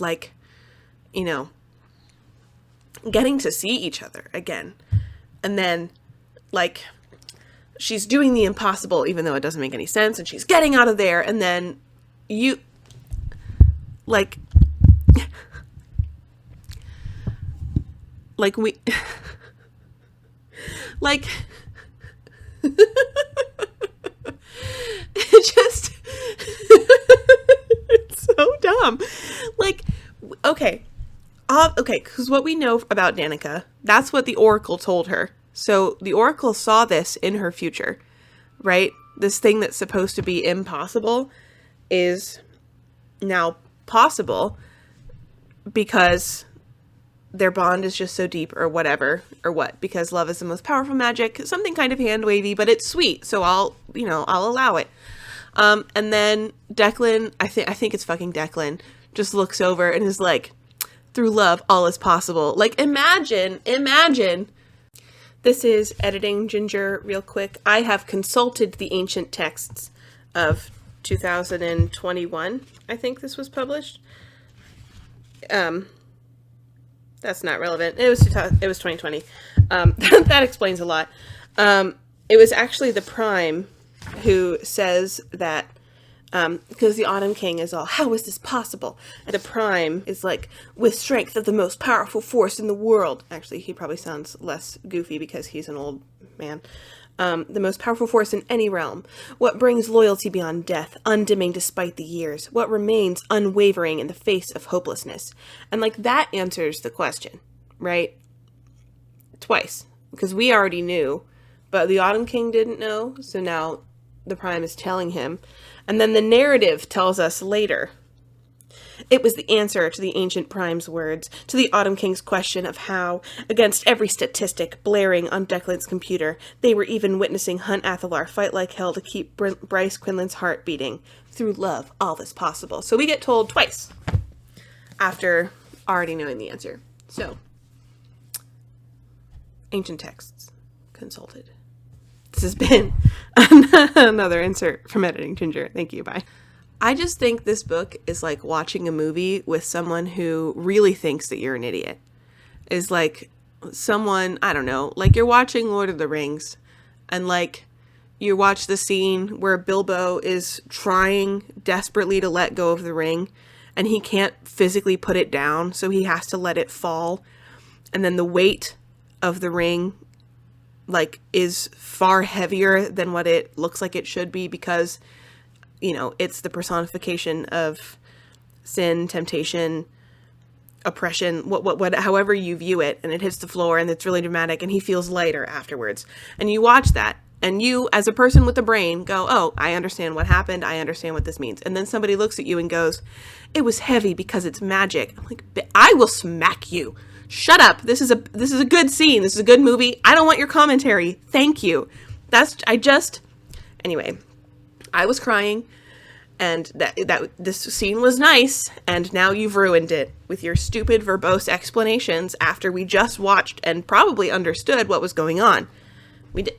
Anyway, chapter 94, Bryce wakes up. Hunt has regenerated his legs. They say they're I love yous. It's fine. It's nice. Chapter 95, Bryce and Hunt get back to her apartment to find Syrinx totally fine, just waiting by the door. And Bryce takes like a moment to process all that like she's done. Also, now that she's made the drop and like revealed her starborn powers, there's like an 8-pointed star-shaped scar on her chest between her boobs. They start making out. All they want to do is bone. Understandably, but Bryce's mom calls because Declan and the Autumn King filled her in and wants to make sure she's okay. So they talk, and then Hunt calls Isaiah to check in because with Micah and Sandriel dead, Isaiah is technically in charge. Naomi is also still alive, but Isaiah could really use some help over there. And Hunt is all, well, I guess I don't have a choice, until he notices that his slave tattoo is also gone because the Witch Queen removed it. When she removed the halo. And then Bryce gets a call from Regulus? Regulus?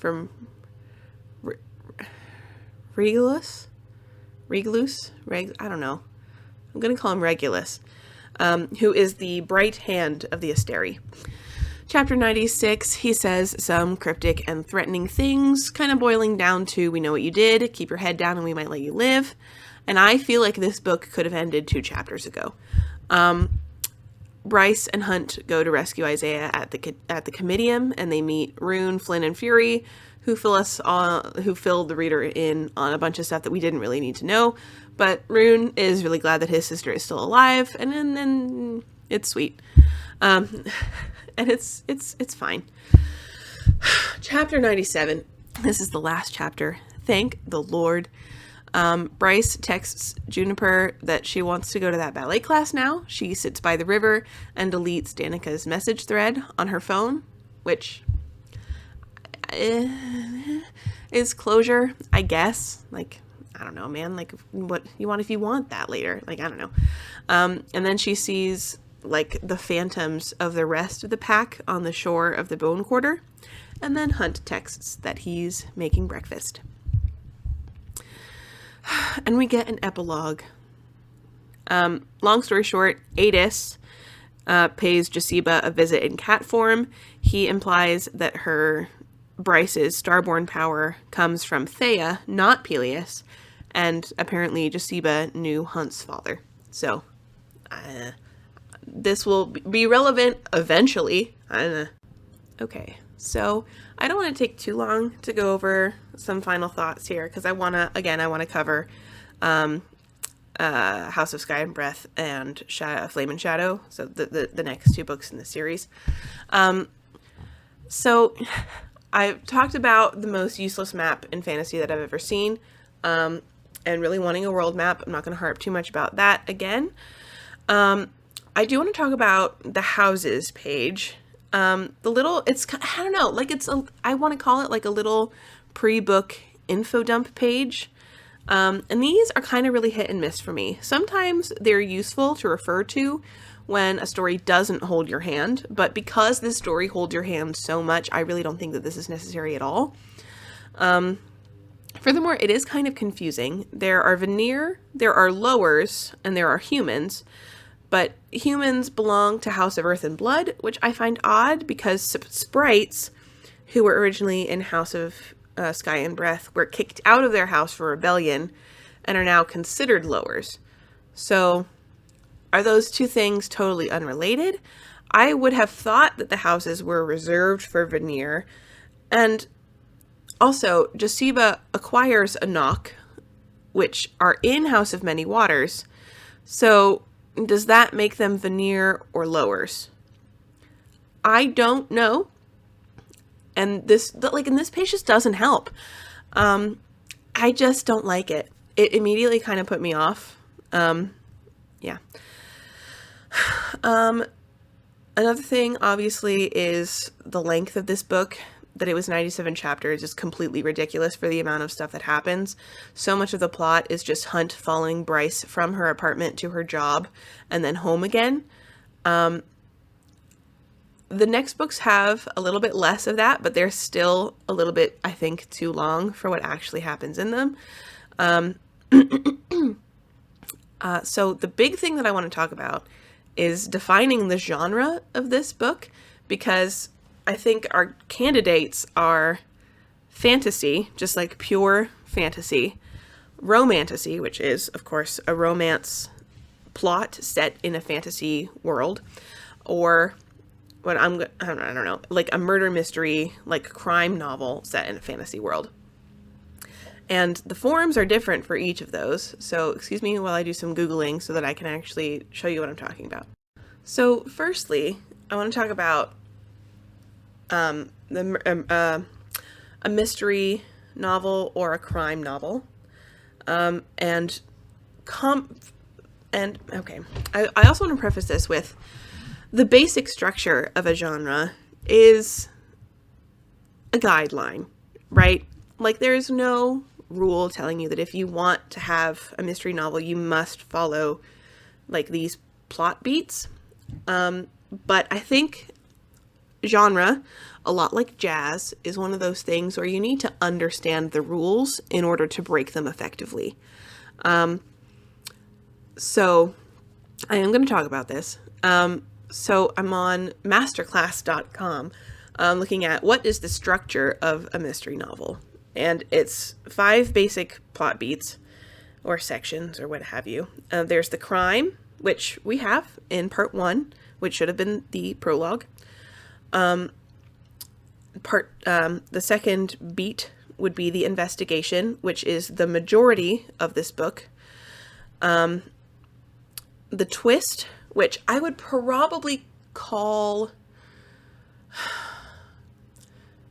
The twist, I would probably call the revelation that Danica knew what synth was and was potentially dealing it herself. And then the breakthrough... Actually, I think the twist and the breakthrough come very hand in hand. I think the twist and or the breakthrough would have been either that Bryce wasn't killed by a Crystallis. I'm sorry, Danica wasn't killed by a Crystallis, but by something else because of the way that that demon kills and the way that Danica was found. And her knowing what synth is. And those things are tightly coupled. And then you've got the conclusion where you find the culprit and all the questions are kind of wrapped up at the end. And I think if the climax of this had been, Bryce confronting Micah, like that happening, and then some justice being attained, and then that was kind of the wrap up to the story, I think I would firmly put this in the mystery crime genre. But it wasn't, and there were so many extraneous elements that I don't think I would call this a mystery novel. The amount of attention paid to establishing the government as nuts as it is, and I don't want to say the effort put into describing the magic system, because there really was none, but it's just so focused on in terms of going through the story and all of this extraneous information that really wasn't Hunt and Bryce investigating the murder or going through the twist. I don't know. I do, because what I did like about this book is that it really felt like something that I had not read before. With all of its flaws in terms of the writing, I think the plot was actually quite interesting. But I just don't know. Because for a fantasy novel, there are a number of subgenres of fantasy, including, well, I'm not going to list them. It's a very broad genre. But there's, high and low fantasy, which generally refers to whether or not how common magic is, and whether or not the world building is exceptionally different from our own.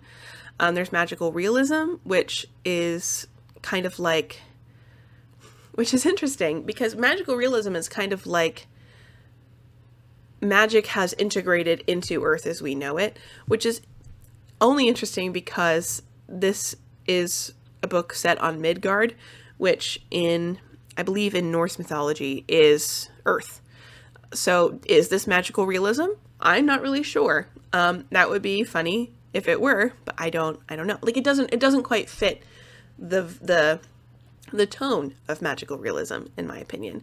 There's also dark fantasy, which combines elements of fantasy and horror. The biggest name in this is probably H.P. Lovecraft. And I think this was probably slightly, with the descriptions of how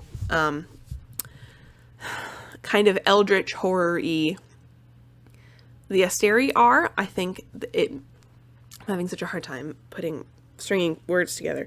Given how, like, eldritch horror-y, like, the Asteria are kind of described to be, I think this might have pulled some inspiration from, like, a dark fantasy genre. But generally, a really common story arc in the fantasy genre is the hero's journey, which it's a 3-act kind of structure. You've got the ordinary world, the call to adventure, fusing of the call, and then meeting of the mentor, all in your first act. And then that's eventually where it kind of shifts from the ordinary to the extraordinary, where the hero accepts that they have to take a task of some importance on, right? And then you've got the crossing of the first threshold, passing various tests, gathering allies, dealing with minor enemies. And then you do have an ordeal. That is an actual stage of the hero's journey, which is supposed to be the hero's biggest test. And then after facing the ordeal, you're supposed to, there's the reward of doing the quest or whatever is typically right behind, going through and succeeding with the ordeal. So, I really think this also fits, is the thing.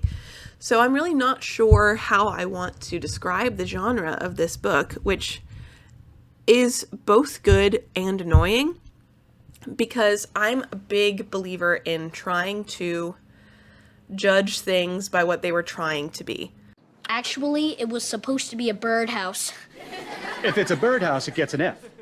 If it's a wheelbarrow, it's a C. It's a wheelbarrow! So, when I first read this book, I think I gave it like a 3 or 4 out of 5 stars.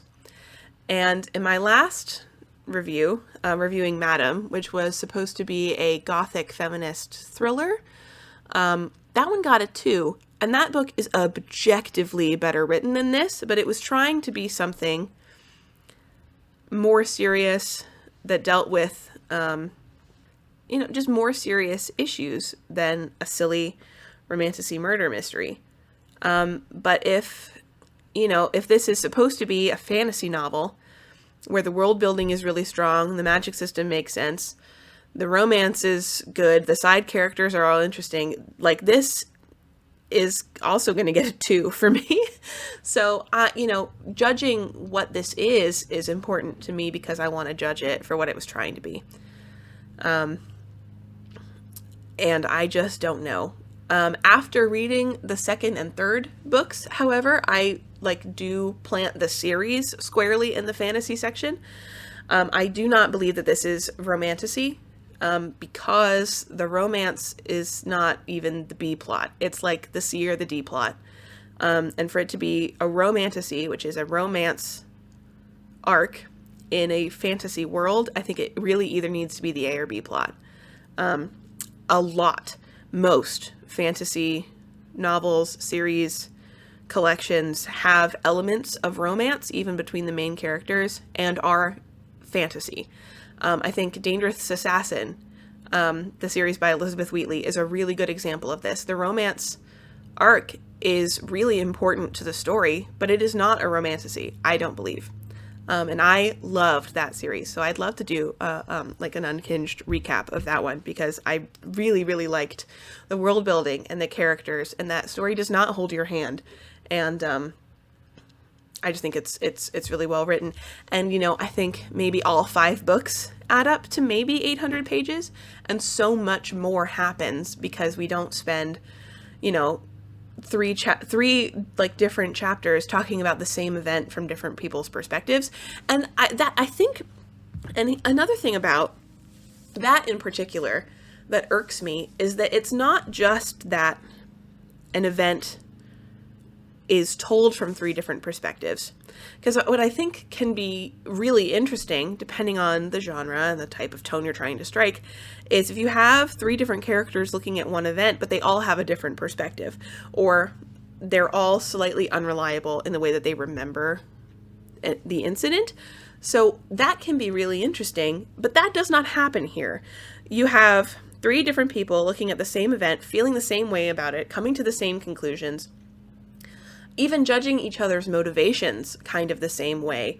And everyone is right. It's just that we have to know, for some undisclosed reason, we have to know what everybody is thinking, because we can't just extrapolate that information based on body language or like the tone of the of the dialogue. Like there's no reason for that, but I just don't understand why so much of this made it off the cutting room floor.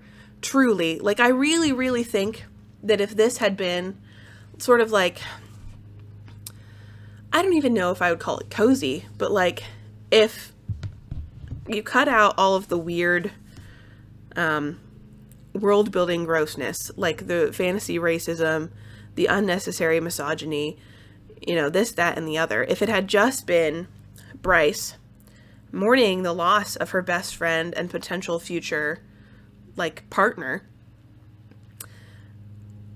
and then the story still could have been a murder mystery set in a fantasy world. Hunt could have been a private eye, or, you know, like someone who works with witness protection, and that kind of creates that forced proximity trope that I think Sarah J. Maas was going for. And then they still solve the mystery together, and it's her, and I think, you know, Hunt's loss of his partner at the time, and them bonding over that hole that kind of leaves, and that no one quite understands unless they've gone through it. Like, I really think that this could have been good, and it just wasn't, and that makes me really sad.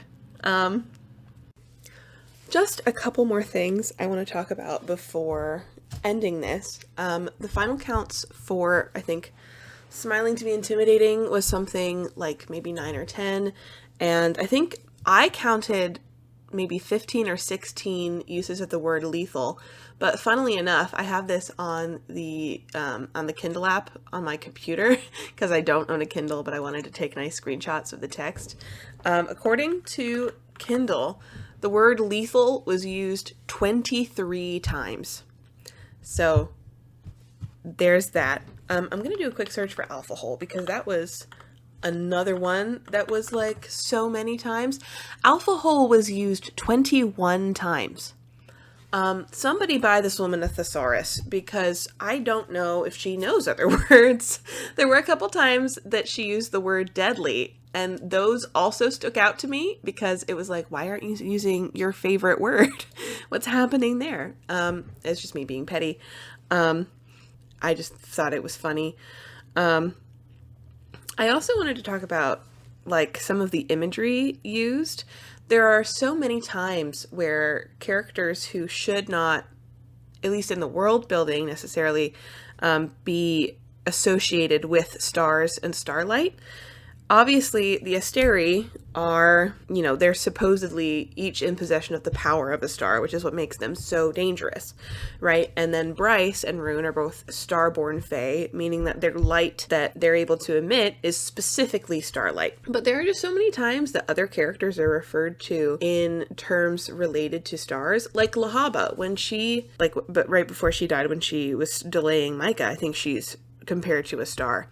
Danica is compared to a dark star when it's her shade talking to Bryce and having her make the drop. And so I'm not sure if those things were intentional. I think it's kind of twofold in the sense that it does create a sense of cohesion, but I think it makes it harder to characterize people. Like, as much as I dislike, you know, he smelled like citrus and cedar, like stuff like that. Like, nobody smells like that, okay? Stop it. Especially in books where, like, everybody can smell people really well and, like, can smell their fear and other emotions. I smell fear on you. For convenience reasons. Like, I don't like... I just find it cheesy. But I do think that, like, in terms of describing their magical powers, like, you want that to be intentional. And so a fire sprite, I don't think should have been compared to a star. And I don't believe that a wolf shifter should have been compared to a star. It would have made more sense if, you know, the wolf shifter's light could have been compared to like an eclipse, like the light of the moon that was like eclipsed somehow because, you know, the moon is, you know, very related to, the moon is associated with wolves. Yeah, or like if Lahaba could have been compared to like an ember or like a spark or something, but like, I don't know. Anyway, that's this book. I'm going to do the next one. That'll take me a while. If anybody's watching this, pray for me because, oh boy. Yeah. Anyway, I'm going to go take another nap. Thank you.